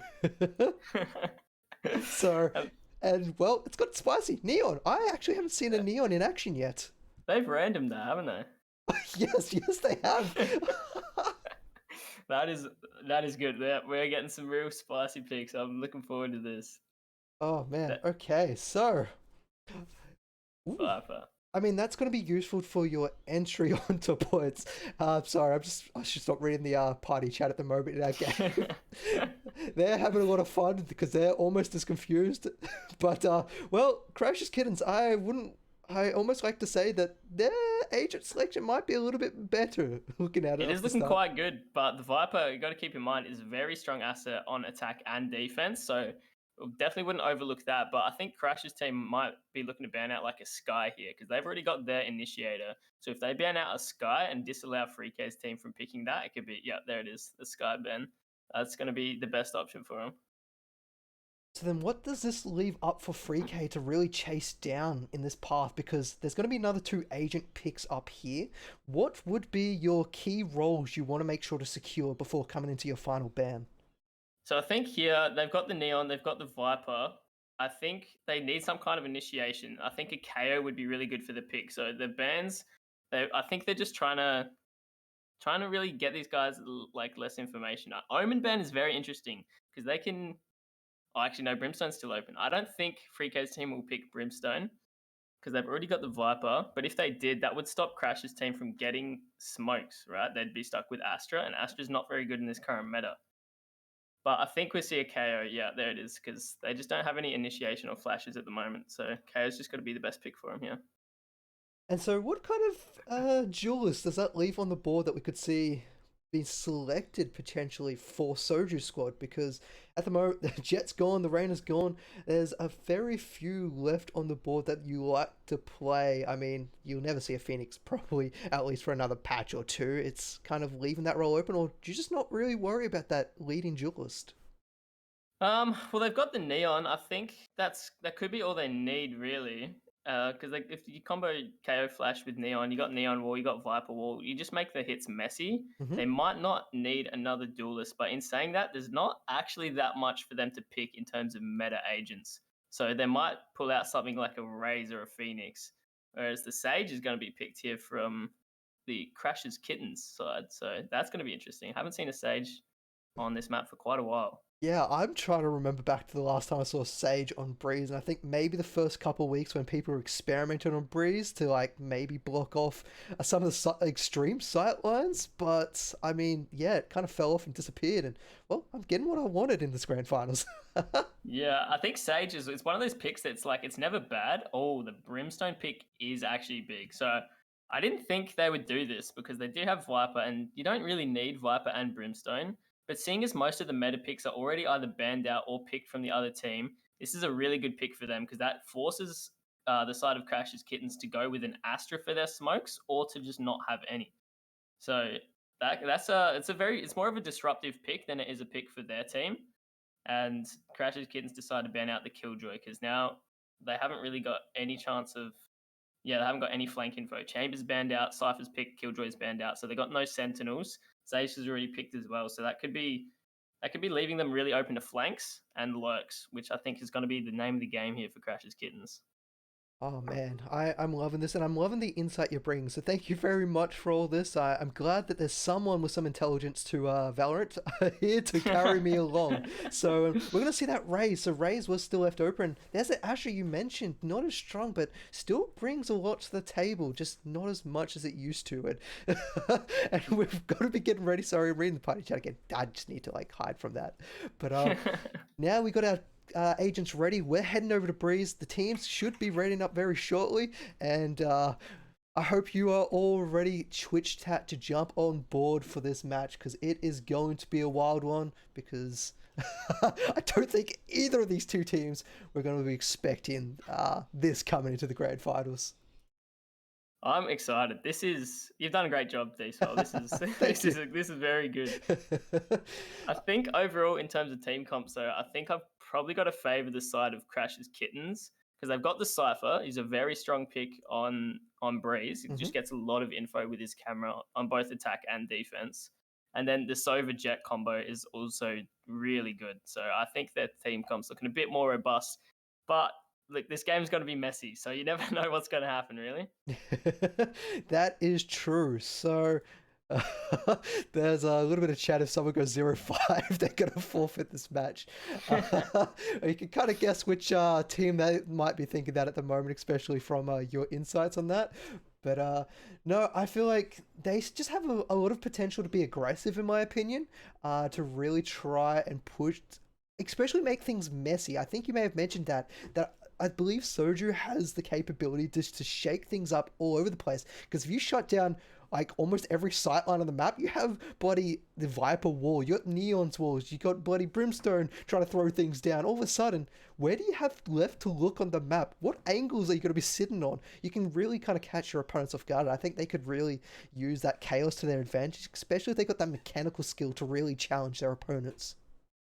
Yeah, I think that's definitely just going to be how they have to play it. Like, especially because they random Neon, so we don't even know if anyone's played Neon before on their team. So it could be interesting, but they've got like a lot of disruptive util with their walls, their smokes, their KO util, their nade and satchel. Like, they just have to send it in and hope for the best, I think.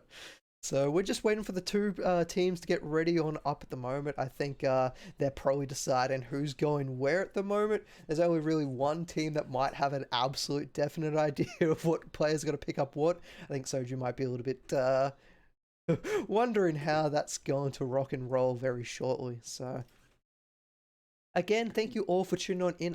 Welcome to the grand finals of the Give Back tournament. This was hosted because I wanted to give back any money I earned from Twitch back to the players in the Oceanic region. We got help from Digital Cast as well. He chipped in $50 to make this prize pool even larger. So this grand finals, it's $70 for first place and it's $40 for second place for some fun 2 Sunday action work for them. It went a little bit longer than I thought it would, but the teams were happy to oblige to come back the following Sunday for some best of threes. And while we wait for the teams, I believe the Valorant Oceanic Tour is coming up soon. It starts maybe next week or 2 weeks away, which is very interesting because there hasn't been a lot of tournament or action in the Oceanic scene to really get teams prepared for it.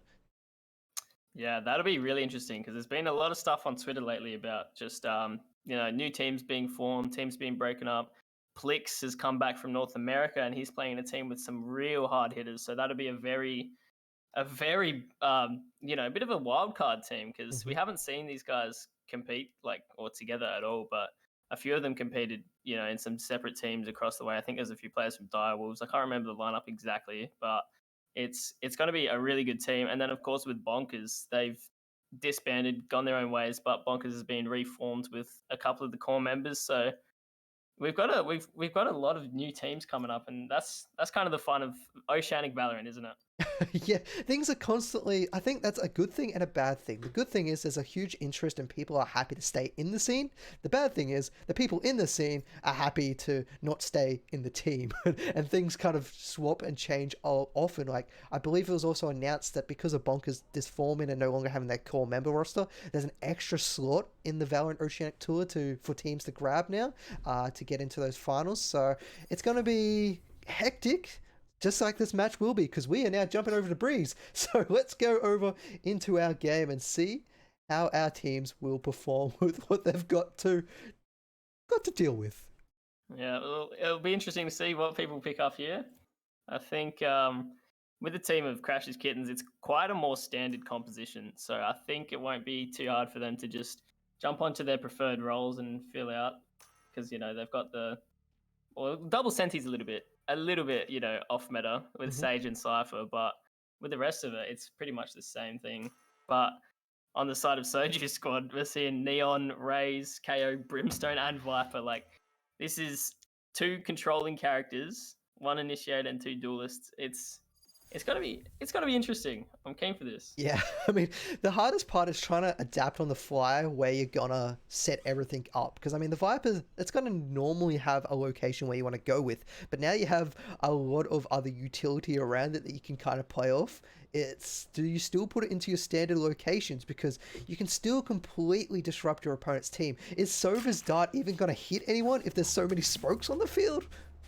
Yeah, that's the thing. It's gonna be crazy, and I think yeah, that's exactly what they need to do. They just need to dump all of their util at the same place at the same time, make it hectic, and hope for the best. Just spam through smoke, try not to get pinged by the Sova dart. As long as they shoot that Sova dart, they should be fine. But it could really work in their favor having this many smokes if they do end up getting pinged by Sova's util. Checking the situation. And you can already see a little bit of a interesting position from Crash's Kittens. I think no, we're going to rotate the Cypher out. I was going to say, usually you have your defensive orientated lineup walking down towards the B side where you've got that Sage currently, but now the Cypher's going to be coming down mid to see if you can get any information or intel down at bottom, and the stars already set up, and this could cause a little bit of an issue for Soju Squad if they want to come through here. Here it is. They're doing it. They're making it crazy. They're already just using util, spamming through the choke point, just trying to make this as messy as possible. And you start off with 1-for-1 trade, but ahead comes Sojo until it returned fire. 3 versus 3. Down in mid, there's an engagement, but Greeps comes out ahead of that, putting Sojo Squad on the back foot here. They're going to have to find another one to be able to turn frag, or at least try and hold on to this point. They got no utility left. Taeyeon gets a nice little shot and dink onto his opponent. That could be enough to not allow them to get as aggressive as they want. Do they know that this Raze is sitting on this corner, though? The Sage checks it slightly. Beautiful shot coming out from the Raze. There's another one coming from the angle. They scared him, but a beautiful help there coming out from the KO. Taeyeon's now going to turn around, suppresses, right clicks, and that is that. Soju looked disastrous, but they turned it around. That was great work from Taeyeon and Raze there. Raze baiting with the reload might not have even been an intentional bait, but the way he like jiggled it and tucked it back into the corner, giving Taeyeon time to peek out from behind the thing and isolate that 2 versus 1, and then they just took another 2 versus 1 on the last player, and that was very well played in the 2v3. And coming into that, Crash's Kittens, they're going to be a little bit... well, I guess the good news is we're not going to see a forfeit at 0-5. The good news is for Crash's Kittens is, well, they're not afraid to play a little bit chaos themselves. So they were stacking over the B site, hoping some of the shorties can really pay off for them here as the Spectres are now drilling into that wall, and they're going to be looking for more. Greeps is going to hope to not be spotted out by that boom bot. It doesn't. He swings around the corner. He goes for the shorty. He doesn't find it, though. And a little bit of a satchel charge going astray. He gets a few shots into the leg, but not enough to kill Mercer. Mercer wants to find the weapon. He's got 9 hit points, but he will go down thanks to the running gun coming out from his opponents, leaving Gloom and Alex left alive. Alex will burn down to the punishment of G-Way, and 2-0 coming from Soju Squad. I have no idea how you didn't stutter once there. We wanted crazy and we got crazy. That is exactly what we were expecting going into this game. Just an absolute all-out brawl on the B side there. That was just utter chaos. And I wonder how Crash's Kittens are going to think about trying to adapt this, because is there a way you can adapt to when games get just, it's guaranteed mess? It's interesting. I think Astra is actually a good pick in that circumstance because the suck and the stun really kind of stops or at least slows down the chaos, because it kind of like stops them from being able to go through that choke point, like especially on the extremities like A main and B main, because they're such tight extremities on this map.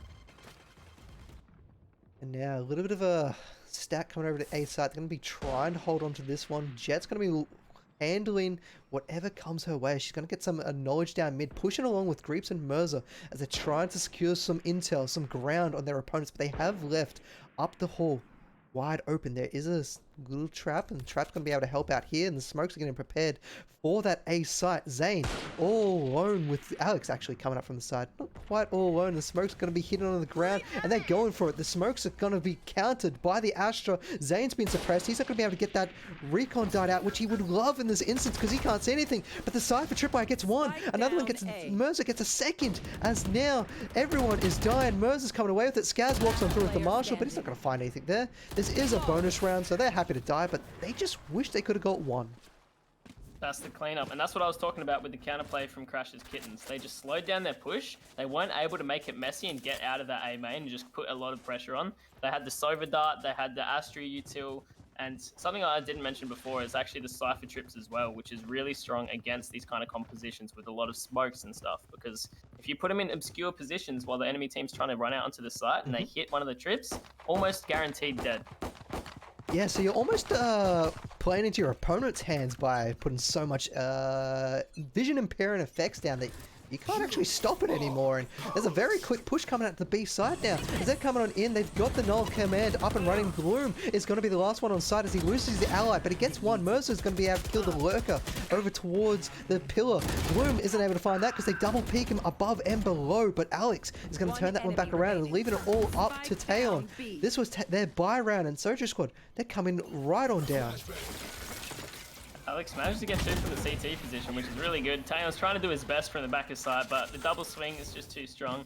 And look, we were talking about the counterplay from Crash's Kittens, and Soju did their best to kind of deal with that. You know, they have a lot of things that they can to deal with the counterplay of the being able to see them through the smokes. Like, for example, there they had the KO ultimate, which shuts down all the Cypher's util. They just ran onto the site, and they were met with a bit of pressure. They weren't able to get through, but the same kind of principle still stands. Right? They have a lot of Raze util that can break trips. They have the KO knife and the KO ultimate that can get rid of all of their abilities. So it's not like this is just a one-sided game. This is it's going to be a very interesting match. Oh, Grapes wants to shut down this push coming through mid, and it's going to do just that, actually, but they're going to break it before it goes up fully. I don't think they suspected such a strong push coming through his Grapes. He's got the band, he's taking a lot of damage, though. He's suppressed, so he can't heal it up. He's now been flashed, but Mirza providing, covering support, keeping him alive. Mirza's been able to hold underneath, going to swing out a little bit longer as the door comes back on up, and we're going to see the Ray's going to be looking for the shot. He might not find it yet. He's going to be looked at by Alex. He can't land the shots. He barely misses. He's going to try and return fire there as Mirza's making his way on up, trying to find whatever he can get on out of there. He's not going to be able to get anything, actually. He loses an ally off to the side as the recon dart comes on out. It's going to scan at the back of sight. Mirza's going to pick up another one. That is just Mirza completely controlling the site right now. Soldier Squad are losing everyone at the moment. Yeah, I mean, it was a really good read from the side of Crash's Kittens. They had Grapes with the wall in the, what do you call it, the tunnels or the holes. And the fact that they had that there, not only did it just slow them down, but it gave them info of numbers as well. Because they just knew there was like at least 3-4 people maybe in holes. And they were just able to isolate them, shut them down, slow them down. And it's, when you take the momentum out of a comp like this, it's really hard for them to get the momentum back. Because if they're just stacking up that many people towards the A side, you'll see them get so much map control on the side of Crash's Kittens with Gloom pushing down B. So they've played that round very well. And with that, they're going to take a little bit of a different attempt to this, and Mer's going to be making his way forward into mid. He's got the help of the rest of the team looking at elbow, so a very aggressive location of positioning coming from Crash. And now Merza misses the shot, very luckily for the Rays. Rays is going to happy to survive another day. If lost them there would have been painful, but there is going to be one loss over at B coming in from that aggressive push. And now the Neural Theft's going to come on out. They're going to need a lot of knowledge, but not before the Rays can find himself a kill to secure elbow just a little bit longer. And now things slow down once again. Well, Glenn gets another one, and Grapes with another one as well. That's some very valuable picks there. Now, G-Way has to make something happen. He's working out through A-main, but Alex is ready for it. Gets himself another kill, and 3K's just sitting in spawn, not able to do anything. And that was an interesting round from Crash's Kids. I'm surprised that Gloom was able to get out of elbow alive, because he did get that kill on B-main and chucked the Neural Theft on him. And there was, I think it was 3K sitting in the window in deep B-main. He just decided not to peek. I don't know, maybe he thought there was more numbers there, but Gloom wasn't even looking, managed to get out of it, and they secured the round in the end. Cool, so with that, it's going to go to a little bit of a technical pause. One of the players did crash, so we'll wait for him to reconnect, and I put it onto the wrong scene. We'll just see my beautiful face. We need both our beautiful faces. There we go. So for those of you that are tuning on in, because I know see some fresh faces and you're seeing some people and some unusual agents, that's because here in the Grand Finals, we not only have map bans and picks, but we have agents, picks and bans to spice things up a little bit more for both these teams. And it's so spicy that we even saw a random for Soju Squad for Neon at the start of the game. So if you're wondering what's going on and why we see all these agents completely off, well, not completely off meta, but mostly off meta, it's because of that. So welcome to the ridiculousness of the Grand Finals. Yeah, I bet when they were hit that random button, they were thinking something along the lines of, anything but Neon. I mean, you could also say the same about Yoru. I mean, at least I That feel is like true. Neon can offer you a little bit more than what Yoru can these days. And the good news is technical pause off and we're back into it. Alright, looks like they're stacking up towards the A side again, and we've already spoken about how risky this can be, so they have left a bit of a lurk and spawn of that in that 3K, but it looks like they're going to stack up here.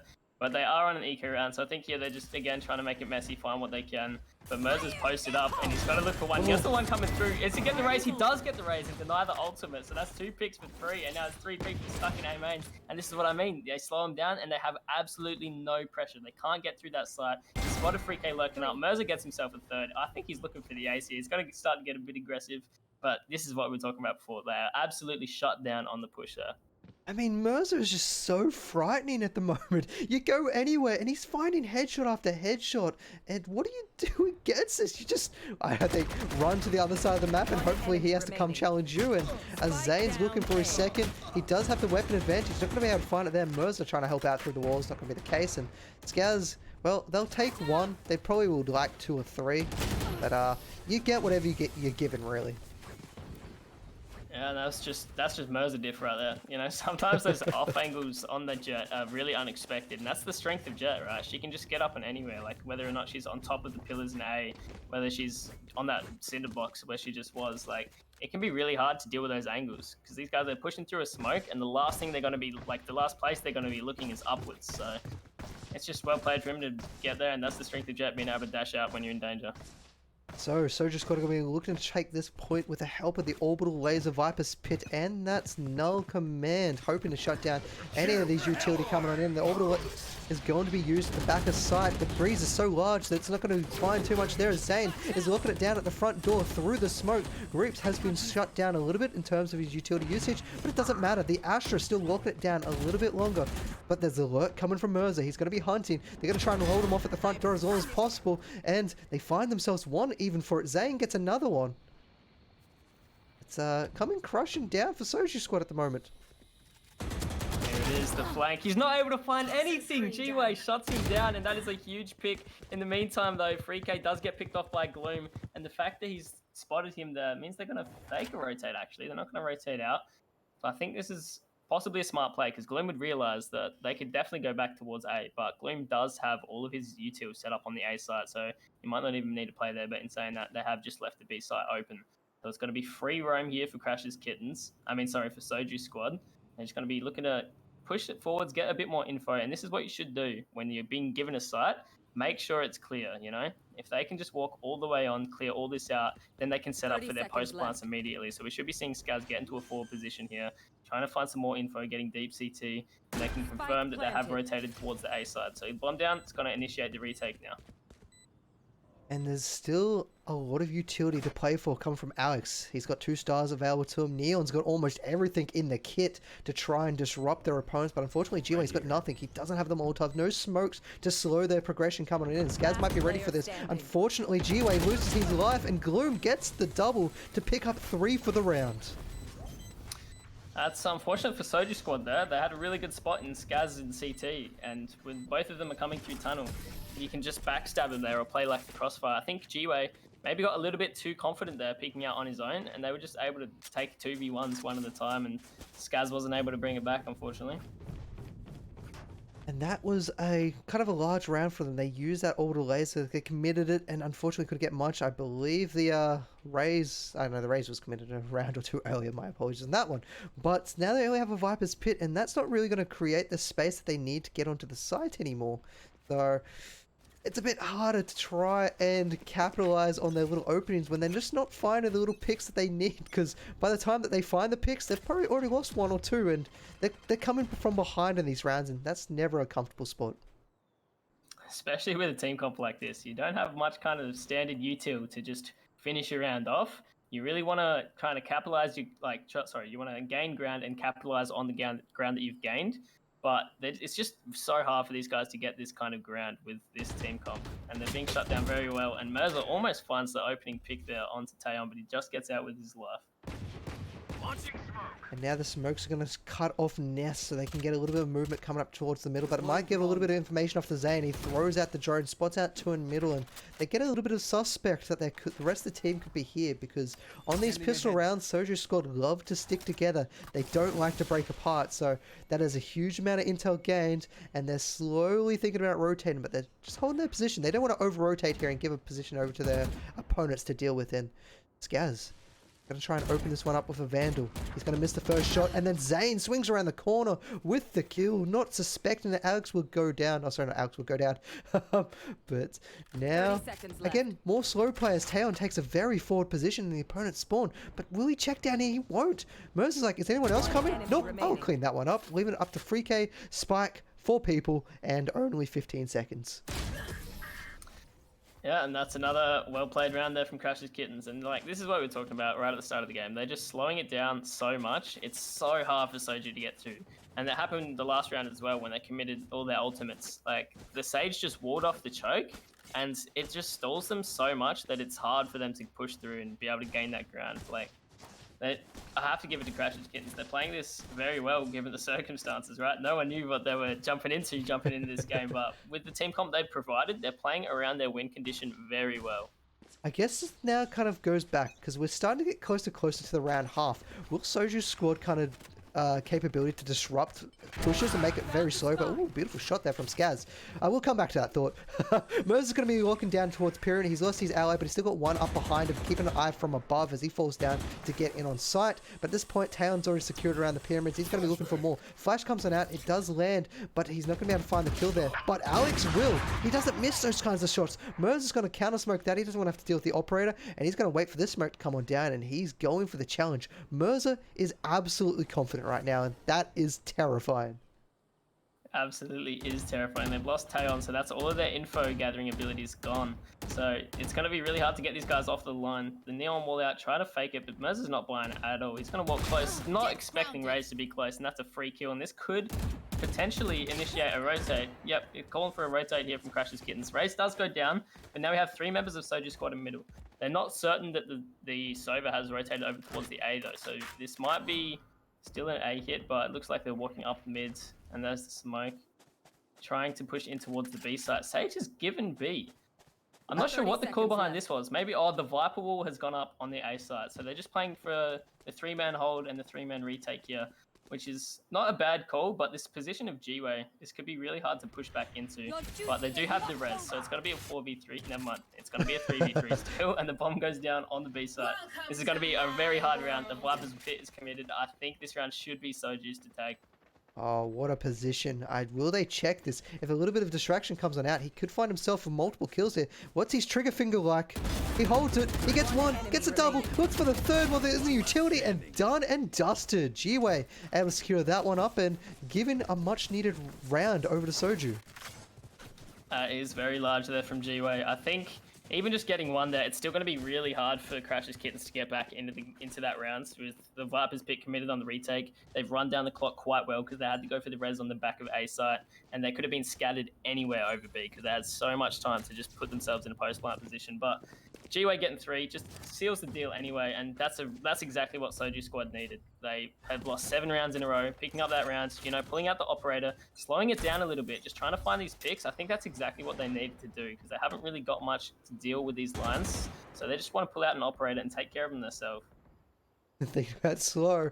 Well, Crash's Kittens, they definitely don't want to play that game, as they're going to take a lot of the map control over towards mid and go and swing through Elvin. Once they find out there's a lot of information that no one is here, then they might be able to push on the other side. And G-Way almost finds the kill, but he doesn't come away with it. There's a quick rotation come from Soju's squad to try and capitalize to make sure no one else is swinging this way, but the retreat from Crash's Kittens is not going to give him anything. Grab one, retreat, set up in new angles, and make Soju Squad have to work all over again for it.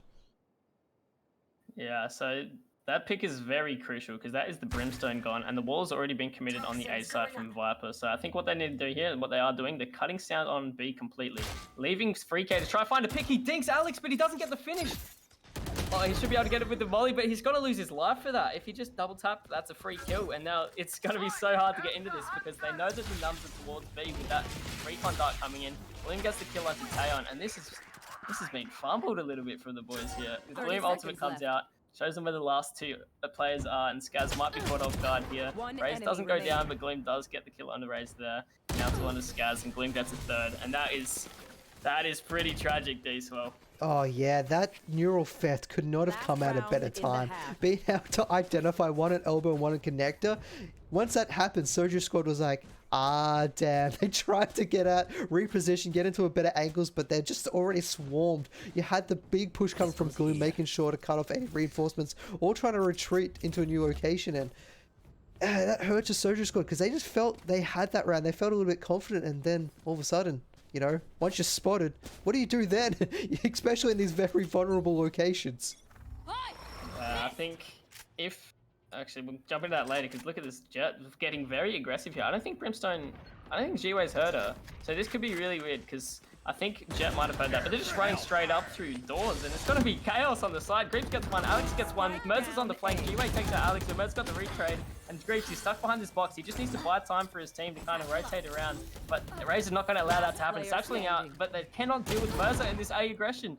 It's all up to 3K now. He's got to find 3, but Mercer gets a third, and that is such a good round to push down into Cave there. He found the one pick there on a G-Way, who was their one lurking member, and they were just able to like pinch them in from the sides when they're coming up through doors. So maybe a bit of luck there, but that's a very good round there from Mercer. Yeah, I find it a little bit strange though, because when they lost the kill coming from behind, there was no call that there was a player count up from Cave, because you could still feel the hesitation to even check that angle. So whether they didn't understand that the bullet came from that way and didn't die from some other direction in front of them, or that the communication broke down a little bit on that site, is almost a little bit worrisome.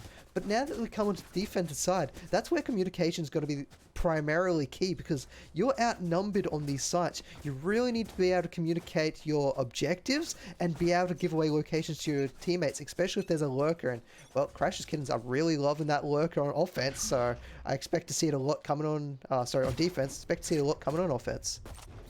Yeah, exactly right. But it looks like they're just going for a 3-2 split this round, getting this really aggressive control in halls, putting a lot of pressure on the players on A side, isolating them with the Sova Dart. And Molly does stall them down a little bit, but there's a 1-for-1 trade coming out from Skaz and Alex, and now it's going to be chaos. They're running straight out through the door, trying to take these dumb fights. The bomb does go down. Taeyeon, he's got a pretty good position here with the Raze. They've managed to push up towards the side quite a bit, but again, there's another trade coming out. Alex gets one, Zane gets another one from the back of side, and that's a 2 versus 3. 3K, he's peeking in from Gabe. He's got a flank behind him, but he does manage to get one. Alex trades him out very swiftly though, and now it's a G-Way 1 versus 2 situation. He hears one Cave, he knows the other one is still stuck on site, so he's got to try to take the 1v1 spot. Alex just too sharp, picking up 4 kills for himself that round, and that was very well played there from the side of Crash Kittens. Yeah, there were little smokes down into key positions, and that kind of forced Soju Squad to kind of readapt their locations to try and deal with Crash Kittens. But unfortunately, that was Soju Squad's own smokes. They were caused them to run almost like headless chickens all around the A site, and then Crash Kittens, they're like, well, you know what? We're just going to shoot into this barrel of fishes, and eventually they just came out on top just by firing and locking them down into the A site. Soju Squad weren't quite sure where they were coming from, how they were coming from there, or really what to do about it, and it could be a little bit from the agents actually. Suppression comes on out and Mercer starts off the first shot. He's looking for a second one, he gets it, and then kills coming from window, able to make sure that there's only enough there to try and challenge but not kill Mercer. What a clean round. Yeah, that's how you want to play an anti-eco. They just played disciplined, didn't want to push too hard straight into the possible stack, and yeah, they just got the kills on them rushing at them. It was pretty textbook, quite clinical. But yeah, let's jump back into that pistol round. I think Crash's Kittens are playing really smart because they understand that they don't have enough smokes to cover the full site and just go for a quick plant front site with just the Astra. So what they did was instead they rushed down rushed down halls, instantly getting control of that and just smacking the fight into the A site, just isolating the players who are playing there, killing them, and then taking site control. Because that would never work any other time in the map, especially with novel agents, because, well, walking down hall is almost a death wish, and we're almost seeing that there as Taeyeon almost finds himself kill Mercer. Still able to find kills with the Spectre down, coming towards elbow as Taeyeon. He's going to push on forward. He goes up with the wall. He breaks the wall. They should have heard this break. They're going to spray on through it. Gloom's going to pick that one up. Unfortunate for Taeyeon. This is their buy round. They need to make this work, and, well, they've got one. That's unfortunately not making it work, and it's hurtful for Soju right now. It really is. I think the adaptability on the side of Crash's Kittens is just it's just a little bit better at this stage. They've just played their team comp very well. Like they've utilized this Sage wall in such good ways, and that's why I think Sage is such a good agent to pick. Not only in just like some like professional games, but just in solo queue and that kind of thing. Because she's got a lot of adaptability and can just use her util in any situation, and she'll always be a very good agent. So I think picking it up at a time like this, where you don't know what your team comp's going to be, it's just always going to be a good pick. And very aggressive push coming from G-Way, but yeah, not going to work this time, unfortunately, my friend. Trying to change things up, but Raze is finding the kill over the middle. They push heavily down the middle. They've lost control of the A site. Viper's all alone over B, and now they're going to have to try and turn this one back around. And, well, it's 3 versus 3 at the moment. Raze is really trying to get into position. He does find it, but it gets turned around. 2 versus 2. He's left it up to his allies to deal with this, and Taeyeon, that's how you do it, but Merz is coming around to make sure to shut this one down. FreeK versus Merza. Statistically, Merz has got this, but FreeK, he's got something to prove. FreeK's scared though. I'd be scared if I was FreeK sitting at the door. The bomb plant does make sure he knows where the player is, but he knows that it's a fake, so he's got to be wary of this backside swing. Merz is going for it wide. He manages to get a tag on each other, but it's still both of them alive. Merz, he's got to actually find the timing to run back through CT, and this could be very large. It's crazy that that FreeK is actually allowed him to get through there, but I guess, peeking into Jet Knives when he's on 20 kills, you don't really want to be doing that. So FreeK is just trying to play life, but Merz is going to get this bomb down onto B, and this is so large because the amount of time that he gains from this and being able to put up a post plant, like getting deep information, and this is exactly what he's going to do. He's going to run straight into elbow, and he'll be able to hear FreeK right now. He knows exactly where he is. He's going to have such a quick flank on him. This is going to be so hard for FreeK to win. He's completely running all inside. He might even be able to throw off his opponent here, but Merza saw it. He didn't take the shot though, still being a little bit invisible, and FreeK is still panicking at the moment. This is like dead space. He doesn't know where they're coming from at the moment, and now Merza's decided to drill in on point in a spot that he will not have any idea where Merza is. He's not going to look behind him. Merza comes around, goes for the knife, but FreeK says he's not going to deal with that. Finds the kill, should get the defuse, and that's at least another round going towards Soju Squad. You got to respect the attempt, right? Merz goes for the knife. Yeah. And look, I was saying this last time I was casting with you, D-Swell. Sometimes it's about the mental game, right? Yeah. If he gets that knife, going into the second map, these guys are doomed in the mental department. Like, obviously, it's different for each player. Sometimes there's players out there who can definitely maintain their mental, but getting knifed to win a map it's gotta suck. And I mean, it doesn't hurt to go for it when you're this amount of rounds ahead, and with kind of confidence most of your players have gone and skill you've shown so far, it really gives you that capability to do those kind of things. And Taeyeon still, usually in those scenarios, you might think they might get a little less aggressive. The unfortunate spot for Raze is he's not going to get a a explosive end to his showstopper.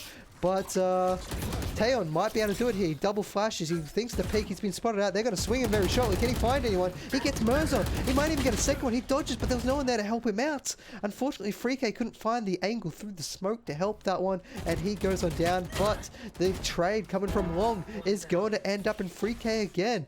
If FreeK is not dead, the game is not over. Certainly is insane. Pushing in, just managed to get the 2 there. And we were talking about the mental game before. There was some GGs in the chat pretty early on in that round, so yeah. I think these guys they're just giving up on this one. Go to the next map, reset the mental, and I think that's the best thing to do because this one they just got outdrafted and outplayed. Really, it was a really good game from Crash's Kittens. And with that, we're going to go to slight intermission as we get map number 2 prepared for you. And remember, there's still picks and bans for agents. It's per map. So we're not going to see the same compositions. We're going to see them uniquely flavored to it. And I think Soju might be a little bit wiser this time to their agent picks. So stay with us as map number 2 coming up shortly.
Welcome back, ladies and gentlemen, people, to map number 2 of the grand finals of the Give Back Tour. I'm D Swell, joined alongside with Junior OCE, and we're bringing you all the action of this, well, very interestingly packed flavor of a match, or series, actually.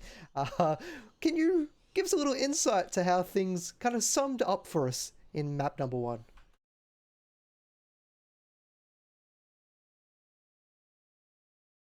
Oh, I think you might be muted. I am muted, yes. There we Sorry go. about that. But yeah, it's not what we expected, but it was everything that we expected in that game because it was just absolute chaos all around the board. No one's really ready to see this kind of draft pick happening here, but I think the adaptability coming in from Crash's Kittens was really good to see. They picked well and they played around the team comp well, and it just kind of overpowered the Soju squad, which I mean, you can't you know make fun of Soju squad for that because you're jumping into a game, you've got a plan for it, and then 10 minutes before the match, you're told, actually, we're doing picks and bans. But it's making for some really fun and interesting Valorant, and I'm really excited for this next game. Yeah, so for those of you tuning on in, welcome to the grand finals. It is, as juniors come into it, we got picks and bans, and both teams, they're about to jump on into it. Just ready to get on going, and well, I don't know. What do you think we're going to see this one? Do you think players might be a little bit more sane on this one and go, you know what, no one plays Yo and bans out Yo? Or do you think they might try and be a tactical again last game? Because we saw kind of a little bit of tactical strategies where there was kind of banned out agents such as the Sky trying to get any of that information gathering or really, pardon me, good utility used to find and disrupt your opponent. Or we're just going to see kind of flex bands, actually. Sova. That's just already summed it up for me. Okay. Yeah, well, I was just about to say, I think we might see a more aggressive banning phase coming in from the side of Soju Squad, and they do ban out the Sova. Crash's Kittens know they've got first pick, so they ban out the Jet because that's always going to be a powerful pick. The first pick, Reyna. What map are we playing, by the way? We are going to Ascent. Ascent. Okay, picking up Reyna. It's gonna be it's a pretty useful pick, right? You can't ever make Reyna bad. She's got a flash, which if she wins a 1v1 duel, she can fully heal up or dismiss out to safety. So in like that's why she's picked so much in ranked, because ranked is often chaotic. And I think that's gonna be a really good pickup here for the side of Soju squad. But again, Crash's Kittens, they're going for more standard, but as I say, they do pick up Raze, and Raze doesn't get played that much on Ascent anymore. So maybe just trying to throw in a bit of aggression, making up for the lack of the Jet. Could be just, the aggressive duelist pick, but the Killjoy is going to be quite standard. Well, I do like that Killjoy. The Killjoy is really a very crucial. It still leaves the Scyther in the pool, and we do see Scythers kind of play that part when there's no Killjoys online to try and at least lock down the point and give you that capability to rotate members around the map. And well, Sky is definitely a very strong agent on set, especially with delayed flashes or the locations you can send the flash to get knowledge about where your opponents sit. And the Trailblazer, always useful at gathering knowledge. Sometimes maybe even a bit better than the Sova Dart. Yeah, I think Sky's obviously a very, very good agent. She's played so often. I think the chamber may have been a misban because the direct response of the Cypher ban from Crash's Kittens disallows Soju squad from getting any sentinels other than Sage, obviously, but they do pick up the Sage and Brimstone. And now we said it in the last game, Sage is going to be a agent that you always see value on, which is why she's going to be picked up here. And Brimstone is probably what I would have picked. It's a very very good smoker. You have the stim beacons. You got 3 smokes. It's going to be a very good pickup here for Ascent. So far, I would almost say that Soju Squad might be doing quite well here with a lot of their kind of the draft that's lined up. They're kind of ticking all the boxes that they need to have a successful setup, especially on Ascent, which I feel like is one of the more execution heavy maps. If you don't communicate or at least have the utility to really get on sites, you get locked out of them fairly easy on Ascent. I think the only other harder one would be Bind when you're trying to get into point, because there's so many other avenues on all the other maps, but Ascent, well, one thing I would hate to be on Frike and his co's team would be having to deal with all the flashes that could be coming your way. Yeah, exactly right. I think we're going to be seeing a smoke ban here, so probably an Astra or an Omen. I'm going to say Astra because they played against Crash's Kittens with using the Astra last time, and it really shut down a lot of what they were trying to do. But no, they do actually ban out Omen, leaving Astra up for Crash's Kittens to pick, and I think they'd be silly not to. Yep, they'd lock it in. And the Neon ban coming out for Crash's Kittens, I think the side of Soju squad, they're just kind of lacking a bit of oomph. So the Neon ban could be really good because it helps them it would help them get through into the site a bit more. And they do pick up the Phoenix, who kind of does the same kind of thing as Neon. He's got his run it back ultimate, which is arguably more useful than Neon, but I think Neon's util is just better on its own, but the Phoenix ult is going to be really good for them.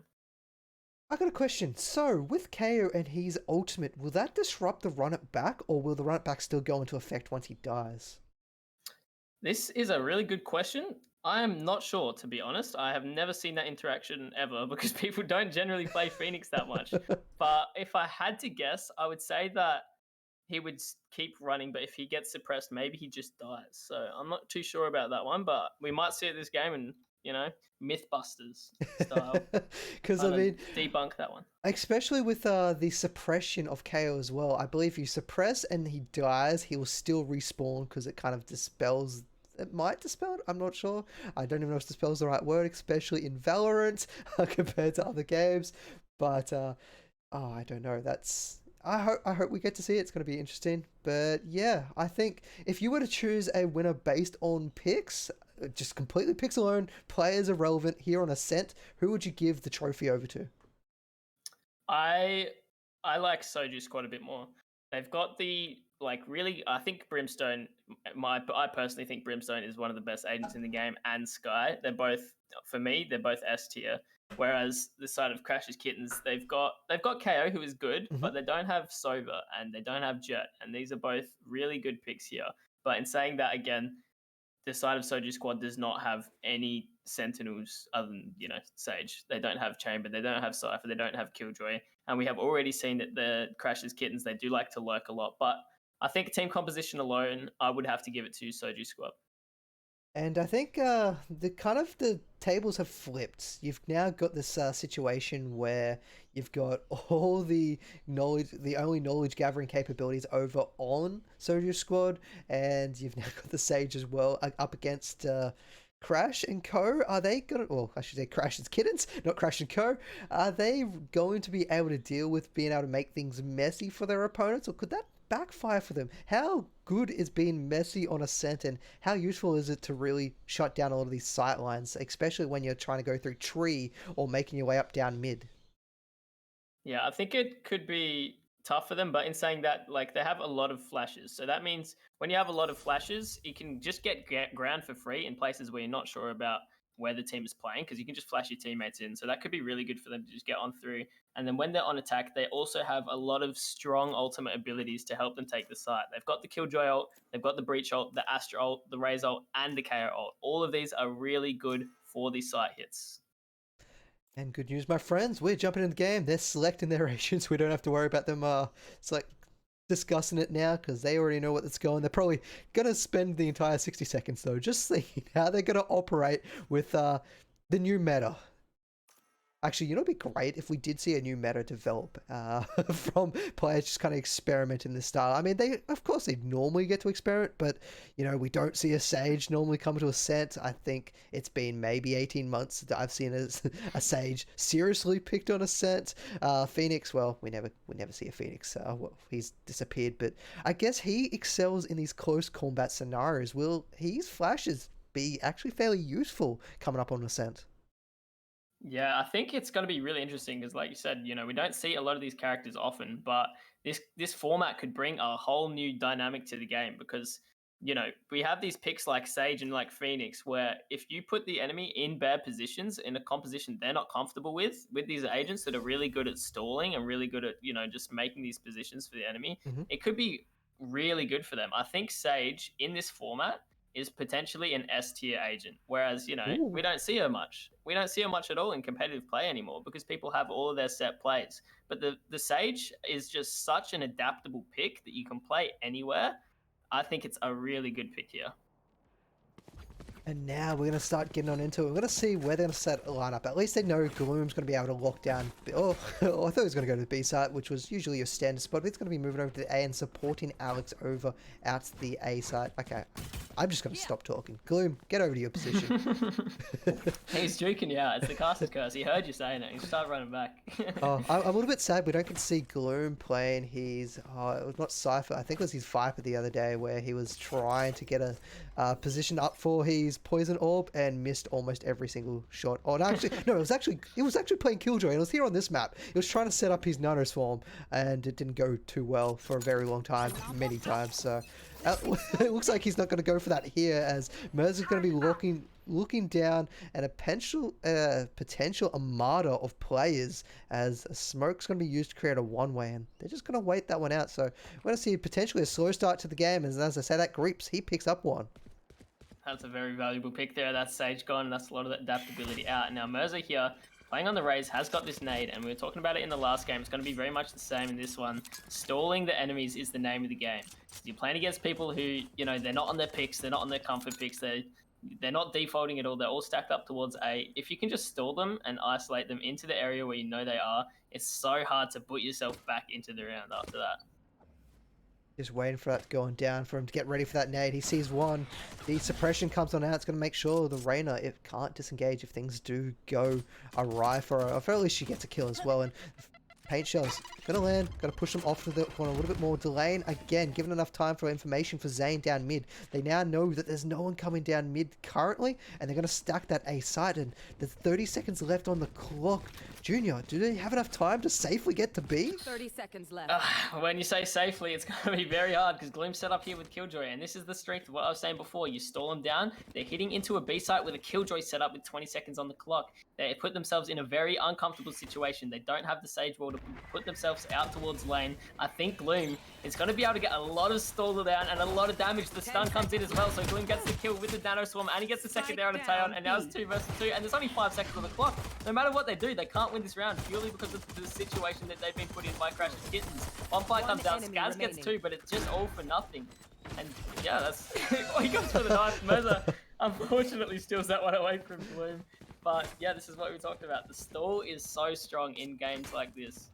It seems a little bit of a questionable call. I mean, you touched on it not only due to the time, but your information gathering. You kind of seen there's at least a Raze. You know there was someone playing down mid that got the first kill, and you kind of suspect now that there is going to be a Killjoy sitting at B, and you know that you're going to have to run through that gauntlet of utility. It's just, I don't know, it felt like potentially a panicked rush, and they went for that effort, but now Gloom's going to rotate on over. They didn't get a glimpse of him, so they're not going to know about the utility currently set up near tree or towards point. And they see him, they get rid of him. They don't have to worry about that utility no more, as Alex is going for the shot. He gets a hit in the chest, but thanks to the additional health, is going to keep him alive for one more shot before he cleans him on up. Scabs trying to make sure no one breaks through that wall. It's going to hold him off a little bit longer, and now they're starting to collapse in from the side. Alex probably doesn't want to try and take this engagement with the Marshall, but as I say that, he gets a beautiful shot again to the chest, leaving it up to Skaz to have to find 3. Beautiful one shot, but there's many more to go. Yeah, well, I mean, that was well done from both sides, right? Soju pushed in, and they managed to isolate the kill onto Gloom, who just took a little bit too long trying to break that door. Maybe sometimes it's just better to play life and get out. I don't know if he waited on the switch hit or if it just wasn't available to him yet, because there's a bit of a timer before you can actually hit that switch to close the door in a round. So maybe he just wasn't able to close it in time, but he did end up losing his life for it. But they didn't get too desperate on the side of Crash's Kittens. Alex just held his ground there in tree, managed to get 3 kills there with the Marshall, because if he went down, it would have been really hard for them to actually retake onto that site, even against pistols, because they all would have been isolated to that heaven. And when you're all coming from one spot against multiple guns, it can be really hard. And now Soju's going to split up. They've got the full firepower they need to make this one work. If they don't find multiple kills, they don't find around here, they could be seeing a 4 or 5-0 deficit very shortly after. And Merz is going to be looking for that one tap, and he's usually the man you want to be able to get that first engagement off, because he generally finds those first blows. He finds the kills. A little bit of the spray, and Merz just like, wait a second. Nope, he wasn't shooting at me, but now the run it back's being used over the A site. Coming third round, run it back. He's going to find himself 1. He looks from 4. He gets a little bit of information following that trailblazer. He knows one's coming around the side. He's going to try and do some damage. He doesn't get it, but he's created so much space, allowing the Reyna to move on up. Over towards mid, though. They've created so much room, so much knowledge as they're coming up from behind. There is almost 2 members going to be coming up through A lobby, through Cantina very shortly, as Rain is trying to hold it off, but he gets flashed on up, but gets instantly returned fragged, making sure that his teammate's life wasn't in vain. And 3 versus 2, and Crash's Kittens, they are looking still pretty crash hot though, but they need to find some weapons. Out of charges. Yeah, I think this one is looking like a Soju round. They've got smokes, they got slows, they got the wall, they know where they are. Freak-A realize they can be up towards heaven now. The flash goes out, so they confirm there is at least one there. And the nade seals the deal. They know they're both in heaven now, so they should just be able to isolate them. But in saying that, Gloom actually swings out and manages to get one as well. Freak-A gets one trade back onto Merza, and now it's all under Gloom from the heaven position. He gets the headshot on a Skaz somehow, and now it's a 1 versus 1. This is a lot closer than he thought, and he's jumped on top of Generator. He's not ready for it, but Freak-A gets the running shot. Gloom misses. That is so unfortunate from Gloom. He did very well there to bring that back to a 1 versus 1. Jumping on top of the Generator on the unexpected angle, Freak-A was not ready for it, but unfortunately he just misses the last couple of shots there, and the round does end up going the way of Soju Squad. But man, was it an expensive round. They lost 4 members to take that one out, and they're going into a partial buy cut up against Crash's Kitten's strength that they're going to exert here with having all the utility, all the weapons. Hopefully there's not much sacrifice for Soju Squad in terms of utility, because they're going to need whatever they can get to try and break through Crash's Kitten's defense at the moment. Yeah, and this Phoenix Flash is really strong in getting them A main control, but they're just trying to really deny it. They've committed a knife, they've put a one-way smoke up. This is really good of them to just kind of deny them for getting that ground, because that's really what won them the pissed round. They just stalled them, don't let them get much ground, and they don't know where to end it. So again, they're doing the same. The counter flash comes out, the suck comes out, and he goes through, gets the kill there on a Taeon as well. They know Skaz must be stuck. He gets breach seed aftershocked, and yeah, he just gets flashed, put into a corner. Alex gets a kill there, and that's beautifully played. Like I said, they just need to isolate this ground, make sure that they can't get it, and they've got the spike now as well. Man, he received every utility from that breach almost possible, and Alex is going to find that little bit of alert coming over the top. Not going to be able to surprise them. He's on top of his game at the moment. He's found 3 for the round, looked for 2 more for that ace, but it's going to be coming Merza's way, and he's going to swing around the corner. He's going to find himself one. He gets the challenge, and he comes away victorious, as now Freak-A is left. He doesn't have resurrection, and even if he did, I don't think it would be wise to commit it in this round, as the rest of Crash's Kittens are now locked down the A site. I guess the question is, do you save or do you go for it in this scenario? I mean, saving is probably the play. Unfortunately, Freak-A goes down. I was going to say saving is probably the play in this situation, right? But if it's me, I'm always going for a 1 versus 4 clutch, I'm not going to lie. We're on the opposite ends of the spectrum. I would hide until my life, you know, was threatened by them chasing me down. Yeah, I think it's definitely always a safe option to save there. Because, you know, you bring a gun into this round, and even if they're on an eco, you can potentially do damage, juggle that gun. You know, if you die, your teammate can pick it up, and it could actually win you around. But sometimes you just got to go for the momentum play. You know, if you get the 1 versus 4 clutch, you bring back that momentum. It can be like, you know, we're talking about the mental game all the time. It can be really good, like really detrimental for your opponent's mental. And Alex, he's getting prepared, coming up through middle, and the black hole's not going to land, and the flash is going to be denied. They're preparing the next flash, but they're not going to be able to get it. They're thinking about falling back as the A site is pushing on in, and the wall goes up, giving a little bit of a run towards the A site generator to get some map on the ground and check the site. Gloom thinking about coming through. He's not going to be able to find anyone there. Alex also wants to have a peek, but they can't get anything over the top though. Greeps and Zane, they peek on around with the help of the good old aftershock coming on through. They're doing a lot of damage, looking behind generator, and well, they've run out of fuel. Soju Squad falling that round to a beautiful force of Crash's Kittens. Just by looking at that round, you wouldn't expect that this is a big band like tournament, right? The way that Crash's Kittens played that, with the breach util clearing them out of Jenny and just isolating them to that side of the site, they just got obliterated. There was no way Soju Squad was getting out of that. Well, it's just the powerful 1-2 coming over the top through the smoke. It feels like they just didn't suspect it to come. Like, okay, we've got the site, we're checking our corners, but the last thing they checked, well, there'd already been members coming on out of there. And Merz is going to be walking this one down. He gets hit with the flash. He tries to counter it with the paint shots. Just narrowly avoids getting hit with one of those Seekers. And now both of those Nano Swarms are going to be thrown out towards Guards, but he's dead, so it's not available anymore. The Resurrection comes on up. 5 versus 4 as Soju Squad is now taking the lead. Great little flash coming out. Greeps taking a lot of control in mid with the help of Alex. They want to find more, but it could be a little bit painful. The Nano Swarm, the fragment's going to be used so they can disengage and take a better fight. And, well, Zane's ready for that better fight.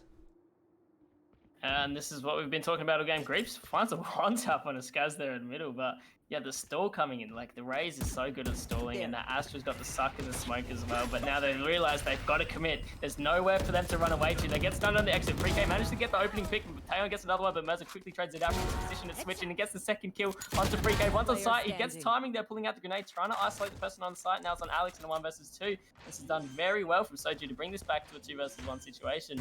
It should have been, I think, more towards Crash's Kitten side, but this is the position we're in now, and Alex, he's got to capitalize. He's got to bring this one back for his team. If he wants to keep the momentum going, he spots G-Way coming out through the smoke, but he has to retreat. He knows he's going to get wallbanged. He gets tagged back down. He's got to reposition. He's got up to lane now. It looks like they have no smokes on the Brimstone, so it should just be gunfights. The flashes are obviously going to stall him down a little bit, but he needs to find these 1 versus 1s. They're playing it really smart on the side of Soju, but Alex, he managed to isolate the G-Way, and he jumps down. He's not able to connect his shot. Taeyeon, he's still jiggling around the corner. Alex, he's not able to find the kill. Taeyeon gets it finally onto Alex, and that is a very close round, but that is the round exactly that Soju squad needed to bring themselves back into this game. Oh man, that would have been nail biting if you're sitting on the sidelines of Soju squad there. You're watching this one member of Crash's Kitten slowly, methodically picking off your teammates to the 1v1. But now the timeout has been called from Crash's Kittens. They're not going to allow Soju squad any momentum coming through this match. And well, they've got 5 ultimates online. They have the world at their hands, and you'll mention it. There's some big ultimates on the side of Crash's Kittens that can really either open up the point or destroy the point. It's one or the other, really, with the lockdown of the orbital laser, and it's going to be very hard for Soju squad to either get on side, or do you think it's going to be used retake for Crash's Kittens? So I think there's one of 2 reasons why this timeout's probably been called. I think one of them would probably just be Crash yelling at his team, telling them, why are you running down mid? You're trolling. But the other one could also be they have so many ultimates, they might be setting up an aggressive play right off of the rip. Maybe because, you know, you've got your Raze ultimate, you've got your KO, you've got all of this, you know, you can do anything. I think they might be trying to do something aggressive, but I guess we'll have to wait and see what Crash the man is called.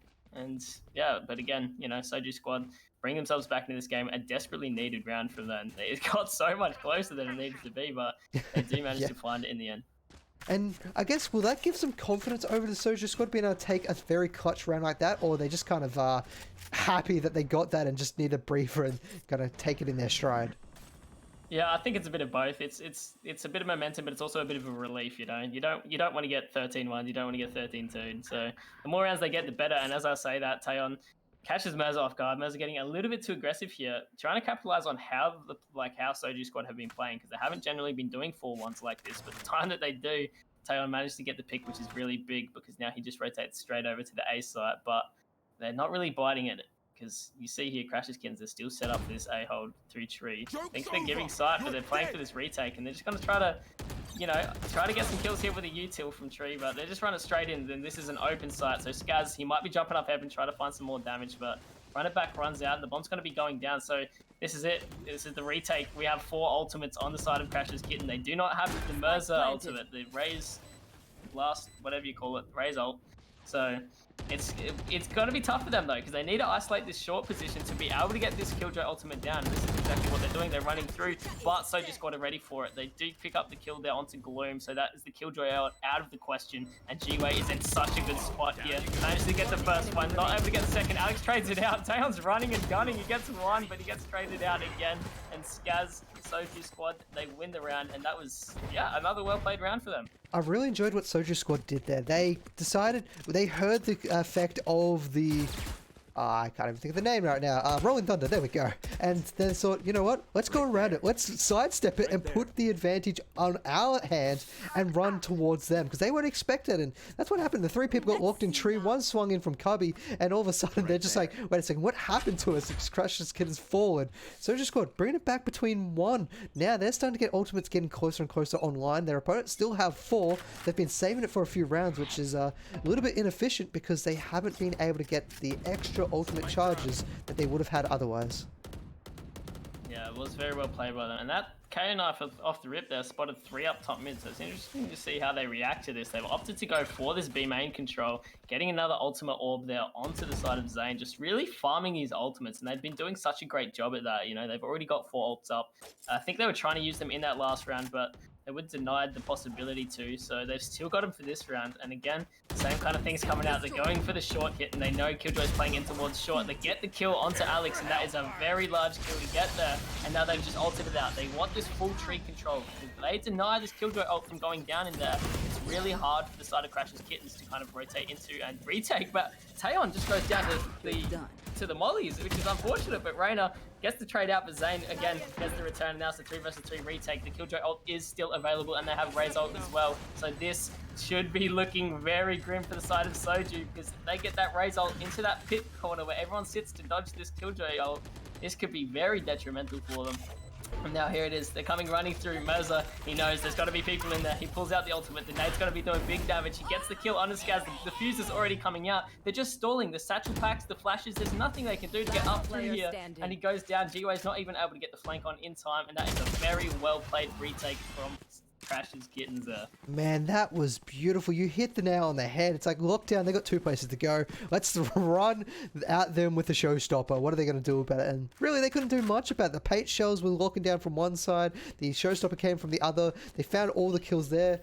And I think you called it earlier on. Once that lockdown went down, it was very scary for Soju Squad because they don't have anything to be able to deal with that. Most teams usually run in the Sova. You can shut down. You save that Hunter's Fury generally for a lockdown if it's threatening the board, and you can go with it. Otherwise, you're gonna have to go for that full retreat. And well, full retreat, Crash's Kittens, I don't think they know how to, because Merza steps on ahead, gets 1, 2, looking for the 3rd. He's gone to have the help of his teammate, and eventually he's somehow not dead. I was going to say, eventually he dies, but the team all there to keep him alive. Good crossfire. This is an eco round for Soju Squad, but they're not going to get much out of it, unfortunately.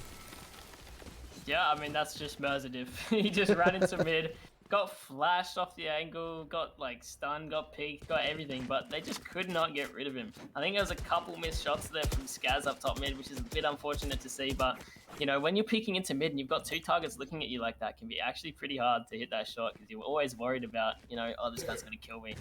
But yeah, I just wasn't able to connect the shot. Merza gets 3, and that's a very swift round. It kind of reminds me of, I can't remember what the theory's called, but basically it's similar to when you're driving. Wherever you're looking is generally where you'll turn and come into an accident. So if there's like a tree, you're keeping an eye on the tree, you'll probably drive into the tree and not avoid it. Yeah. And it's what happened to a very famous driver, I think it was Colin McRae. And it's kind of that location. You look at both of them, now you're looking in between them, and that's often where your tracer ends up going, and you miss everything. And well, Alex is going to retreat. They're going to be pushed on off. The Seeker's going to find a lot of information on the map, but what do they do with it and how they work with it is going to be whether they can make sure to try and reel their opponents back on in. Yeah, so this Sky ult coming out, it's a bit early, I think, because they got a lot of info off of it, but they didn't capitalize off any of it. And now the short aggression comes in. They're just taking these duels, but again, look at this stall. They're not even through into tree yet, but the dog comes out, and this is such a good piece of utility to be able to gain ground. But again, the return of util breach is just clearing them off of that angle, and it looks like they're going to be going for the rotate back through mid. They're leaving Reyna and Sage. No, Reyna's going to be rotating back out now. They need to go through this retake, but Gloom's got the util set up, so they are aware of it. Zane's spamming through the smoke. They're trying to see if they can find anything else onto Gloom to see if he can get any picks on the side cross. Merza somehow, I guess the kill on a free K was lurking through. They're going to be challenging. They're going through stairs. I cannot believe none of them have died here. Reyna gets the kill, and G-Way gets another one there on a Gloom. So Alex gets his trade out. Alex gets a second for himself as well. Now it's a 2 versus 3 with Skaz and Taeon on side. And this is, again, another chaotic round, and Taeon peeks up. These guys just need to take the gunfights. They know that they're going to be top of stairs, and Taeon gets a second for himself, but now it's a 1 versus 1. Grooms gets a trade, and Grooms gets another one as well. And they actually won the round. I cannot believe it. This is so chaotic. These guys are running out in the open, crossing through stairs when they know there's one CT, and it's working out for him. But then Greeps on the clutch gets the 1 versus 2, and wow, What can I say about this? This is mental. I know, like, just having the kahunas to what they did, 2-2 run down up to top, on either side of the switch, going downstairs, going across catwalk, and then decide that they're all going to turn around to try and take the engagement. It almost worked out so wonderful for them, and it just came down to, I guess, the mechanical skills, because once things go, let's say, all up in the air, I can't think of a PG word to think of, it's really comes down to the mechanical skills of the players. And well, Gloom, he's going to see some action for the first time at the start of the round since I think maybe round 2, so he's going to enjoy that, and now he can sit back, reposition, and put his feet up for the rest of the round and let the rest of his team do the work. I think this operator pick is really crucial. Zane gets that kill. Taeyeon almost got the headshot there, and Greaves gets another one into mid. This should be a pretty standard round here for the side of Crash's Kittens. Like 5 versus 2, they're running into an eco, or yeah, little bit of a buy. You know, they got a Spectre, but for the most part, this is just an eco round. So I think it should be a bit of a closeout. But FreeK does get the timing there onto Zane, isolating a 1 versus 1, getting that pick. But I doubt he'll be able to do much more. But as I say that, he's brought a kill onto Greaves, and he almost made it a winnable round because he did have the res there. So that could have been pretty close. But Mirza is in the position to shut him down before he can get the res off. And yeah, again, pretty standard there from Crash's Kittens. And the last round 3 ultimates available for Soldier Squad. Potentially a 4th so they can get G-Way and Ultimate Orb, and it looks like that's what they're going to be preparing for as they go down to the B side. If they can get that, they get the orbital laser and potentially find a way in to break through Crash's Kittens, and to help with that as well, they got Skaz. So there's potentially 7 lives on the board for Soldier Squad right now, and that is an unbelievable amount of lives. But they're prepared for this. They're looking for this. Boombot comes out. Fault Line also to follow it through, but they're straight off the back of the angle. They had the right call, but they didn't decide to challenge it.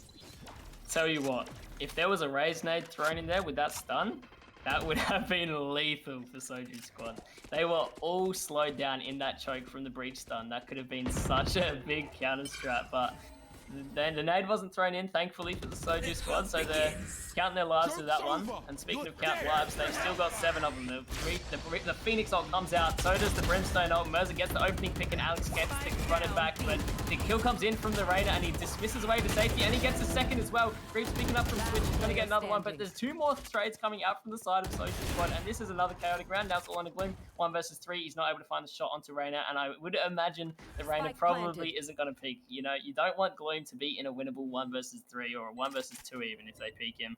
So they're just going to play this really smart, play it together, and that's the way you want to play it. Because if you're giving Gloom these duels, he's holding the line with an operator. You can't be giving him free picks because otherwise he will capitalize on them. Like, we've seen this guy, he's a pretty good player. I've had him in a couple of my ranked games, and you know, when he's against me, he plays well, so it must be pretty good. But yeah, they're just going to shut him down, playing off of each other. That's exactly how you want to play against an operator in that situation. And again, that's what we said, you know, they got 7 lives, they just burst out onto the site, and it's utter chaos, but that's exactly what they want. They just want it to be chaotic. And being able to get that final round before the map transition, I mean, not only was it a full buy round for both sides, the confidence that you can take that and kind of utilize your coordination to really get on in there, stem the flow of, well, it was about to be 5 consecutive round losses, get one back coming into the pistol round, that could be just enough to be able to find one round, find the pistol round. You find a second one shortly after, about 83% of the time, I think the statistic last time I checked on it. And then things just start to slowly come back into your favor and you start reeling it back on in. But I think this could be disastrous for the morale if they do not find it here.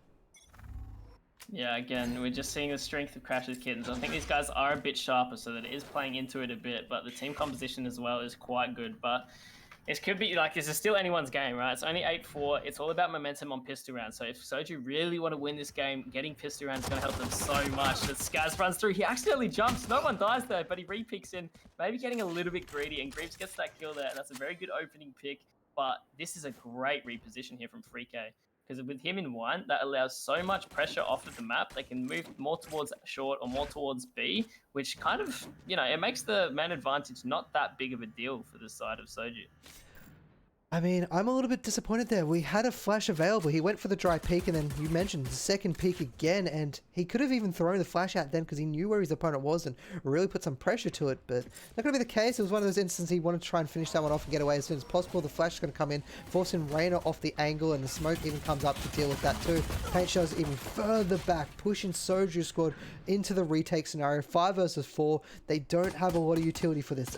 They still do have a flash and a Trailblazer, so they'll get at least some knowledge and can break one angle, but there's a lot of angles they need to get through to be able to have a shot at this round, and they're preparing, they're looking. Do they know that Mercer is sitting here on this angle? Will they check it though? We got Reyna going on down. They don't check it. He gets the double and almost gets the third, supported by his team, and a clean round from Crash's Kittens. Yeah, and that is exactly what Soju did not want to see, right? Because not only did they lose the pistol round, but they lost it hard. And that is doing some big damage to the mental. So the question is now, do they go for a force or do they go for an eco? Because if you go for a force and you lose it, that's potentially 11 rounds on the board for Crash's Kittens. But if you go for an eco, it's almost guaranteed to be 10 rounds on the board. So is it worth taking a risk? Sometimes it is, but it looks like they might just be doing an eco stacking up towards A, which is, you know, it's a bit of a safe risk because you don't have much to lose when you're on an eco, right? So they're just going to be pushing through with the stim beacon and a flash, but look at this respect from Crash's Kittens. They know there's going to be numbers there where they're pushing through, so they just instantly give it, rotate through mid, and head towards the B site. And they're going to leave Alex here in spawn. Might be able to find a pick or two, but this could be a bit risky because he might drop a gun here, but it seems that Sky's been isolated alone, and Greaves gets one as well, but now they're double swinging. There's no way he gets two. Almost did, but FreeK does get the kill there in the end, and now it's a 2 versus 4 retake. And at least FreeK is going to be able to pick up a weapon here, and well, it's going to be him against the world. Bulldog might be able to get some more damage done to their opponents. Anything done here is going to be useful. It was an eco round, so hopefully they can pull away their opponent's weapons coming into the bonus round, give them a little bit more better of a chance, and the Rays just decided to look the other direction. The KO through a flash, so oh, okay, I didn't see the flash. I just all of a sudden, as the peak came around the corner, he's just looking the other way. I'm like, wait a second, that's not how you do FPS games. Well, I mean, it seemed to work out. He decided he would just dodge the shots, you know, become a bit of a dancer, and managed to matrix his way out of that. Somehow got out with his life, but yeah, that was a very good round there from Crash's Kittens. They respected that push instantly. They just knew the flash came out, the stim beacon came out, the Phoenix peeked in. They already knew just off of that there was 3 bodies there. So they just give the ground instantly and rotate towards the B site. Great aftershock. Fault line being able to block them off from that garage location. Forces Scaz all the way back into the corner. Very aggressive push coming from Tayan, hoping they can get a lot here, but they've given up a weapon already to their opponents, and a full strength team you don't want to have to deal with. The spray almost gets multiple. He does get one more before he goes down, evening up the scoreboard, helping keep his team alive here in their bye round. G-Way's making sure not to have to deal with that turret any longer, as now the Trailblazer is going to be having a look. It finds 2. They don't know the third one hiding down in the corner, but how are they going to deal with this? There's G-Way, he's got a single smoke. You've got a wall. They're just going to try and barrel it down. He's going to go up high. They're going to suspect this. No, they don't. He gets the kill. The push coming in through the smoke. Mer's going to be looking for it. He won. He can't get the 2. FreeK comes away with the Gloom does though. And all of a sudden, the hopes and dreams of Soju's squad shut down as soon as they started at the end of that round. I can't believe it. That was crazy. So close. I can't believe, who was it swinging out that smoke? It was, I'm not sure who it was. It might have been Zane. Swings out the smoke, gets a shot on a FreeK. Oh, sorry, I don't know who it was that he killed, but that was a good flick on him. But not only that, like, the wall from FreeK coming in from top of stairs. This is a really good wall to try and isolate a pick, but he didn't leave a gap, so they knew they had to go through lane, which is where both of the players of Crash's Kittens were already set up. So it was actually quite detrimental to them, even though they got a pick from it and weren't able to win the round. Now, sudden a very fast Mers is going to go high, and he will kill from above, as now another point goes in favor of Crash's Kittens.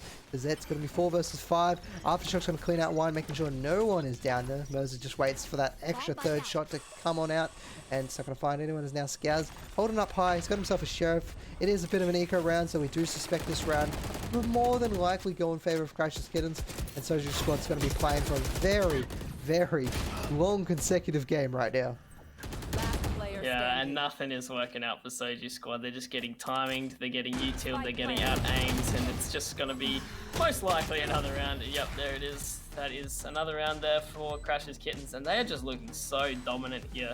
Not only on this map, but on Breeze as well. They played so adaptably, and I think it's more of, the fact that they probably practiced, like, or at least know the concept of like defaulting or just the fundamentals a bit more, because the way they're playing, it's not all about what agents they're playing, right? They're just playing really adaptably, and they're doing the basics really well with their rotating, their flanking, their lurking, and they're just respecting ground, gaining ground, utilizing what they've got. They've just played very well this series. And now Freaky, he's going to be left alone on the A side as a very aggressive push is coming down the other side as Gloom's going to have to deal with this. He does get flashed. They know he's somewhere around here, and they may have seen that nanoswarm go flying through the air. It's not going to be the case. It's going to be a very hard and fast A push because they do know there was a push coming on through. The slow is going to just hold him back just a little bit longer. And now the paint shell almost clips on Greeps, doing a little bit of damage. Mirzo's going to clean that one up as now the paint shell, not paint shell, sorry, Showstopper goes up high, cleans up Skaz on the resurrection. He gets 2 lives taken from him as soon as they started it. Now the Rolling Thunder is going to come on through. It's going to hit 2, pushing them back outside of the map, almost straight into Gloom's crosshairs. And now Gloom's coming up from the lurk. Freak still locked in from the top. Again, Paint Shell's looking him out from sight. And Freak is going to start this one up, but coming from behind. Gloom, they don't suspect this lurk at all. Gloom sees 2. That's great knowledge for his team. Gloom is still holding on. He finally gets a shot, leaving it all up to Taeyeon. He needs to find 3 to stay in this grand finals, and he goes on down. And your winners for the Give Back tournament are Crash's Kittens. Well deserved. That was just a masterclass showing from them in this pick and ban tournament. Like, that was very well played. And that, something that I want to point out from that last round there was Mirza. He heard the Phoenix ultimate drop down from heaven, and he got the pick on that Phoenix ultimate and instantly pulled out his ult, the Raze ultimate, knowing that the Phoenix would be stuck in an animation back up in heaven. So he just shot it up there through the Astral instantly, got a pick, isolated that one, and made it a 4 versus 5. And they just used their util and their space effectively to close that one out. Well, we definitely got some chaos, and I mean the scorelines probably don't represent how close that match was in a lot of situations, especially map number 1. I think we ended at 13-7 or something, 13-8, somewhere along those lines, and I feel like it was a lot closer because the chaos that was constantly brought between both sides really felt like at a drop of a hat, it could have been either round, but it really came into the adaptability, which you've pointed out time and time again, of what Crash's Kittens can do. It looks like they may have had more practice on just running ridiculous comps because they're playing unusually in quick play, or they just might fundamentally know the heroes and what roles they should perform and can utilize them in those scenarios. And we saw that, especially with the key moment, one of the key moments in my mind was when they were retaking onto the B side on that map, and they used the lockdown, and then they just like charged towards Wine and shut down the 2 members there. They're using what they have to really seclude and separate their opponents, and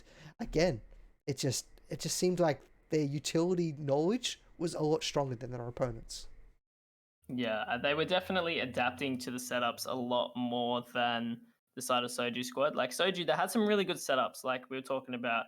The round where they used their Killjoy ultimate. The round before, Soju had a nice setup in short and watching Tree to deny the Killjoy from using their ult on that round, and they won the round because of it. But the round after, Crash's Kittens immediately changed their setup, making it a little bit more passive, but then playing a bit more together, and they just retook that ground and then got that Killjoy out, and they just played so well throughout this course of this series, just adapting their strats, playing together, playing cohesively, and yeah, credit to them.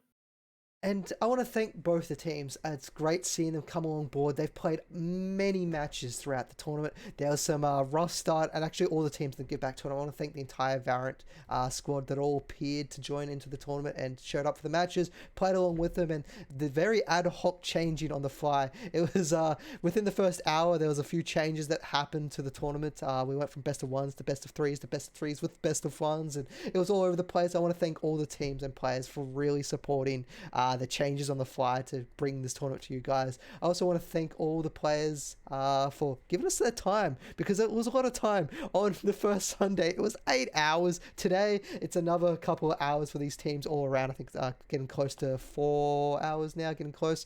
So again, thank you all. And all you viewers coming along, thank you very much. If it wasn't for you guys supporting the stream, there wouldn't have been this tournament because I wouldn't have had the money to just throw it towards this tournament and to all these players. So thank you for supporting the Oceanic Valorant. Thank you for supporting these teams, and thank you for supporting me. Thank you very much, Junior, for coming along and providing your very great insight to the kind of thoughts and minds between all of these players and kind of the adaptability a lot of these teams going through. So it's been fantastic having you along. Thank you for having me, and a big thank you for hosting this tournament. Like, it's been great, and the twist on the grand finals was actually amazing, and I'm really hoping that more people do that because it's just such a unique experience and something we don't see in Valorant ever, really. So I think hopefully the people who've seen this have taken out that same kind of mentality. I definitely want to see more of this because this was so much fun to watch, so much fun to cast. So a big thank you, D-Swole. Can I get a thank you, D-Swole, in the chat? You've hosted an amazing tournament today, so thank you.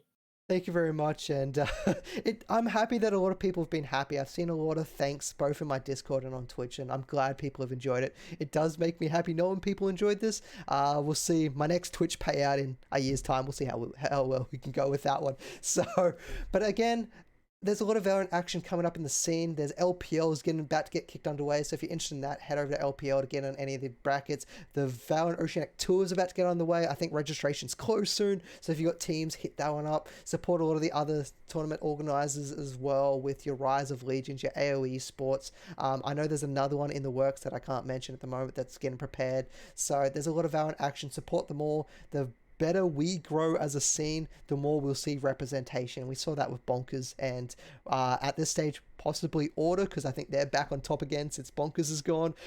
So it'll be fun to watch the current tournament coming up. Anyway, with that, I hope you all have a wonderful morning, afternoon, or evening wherever you're tuning in. Stay safe, stay healthy, have a good one.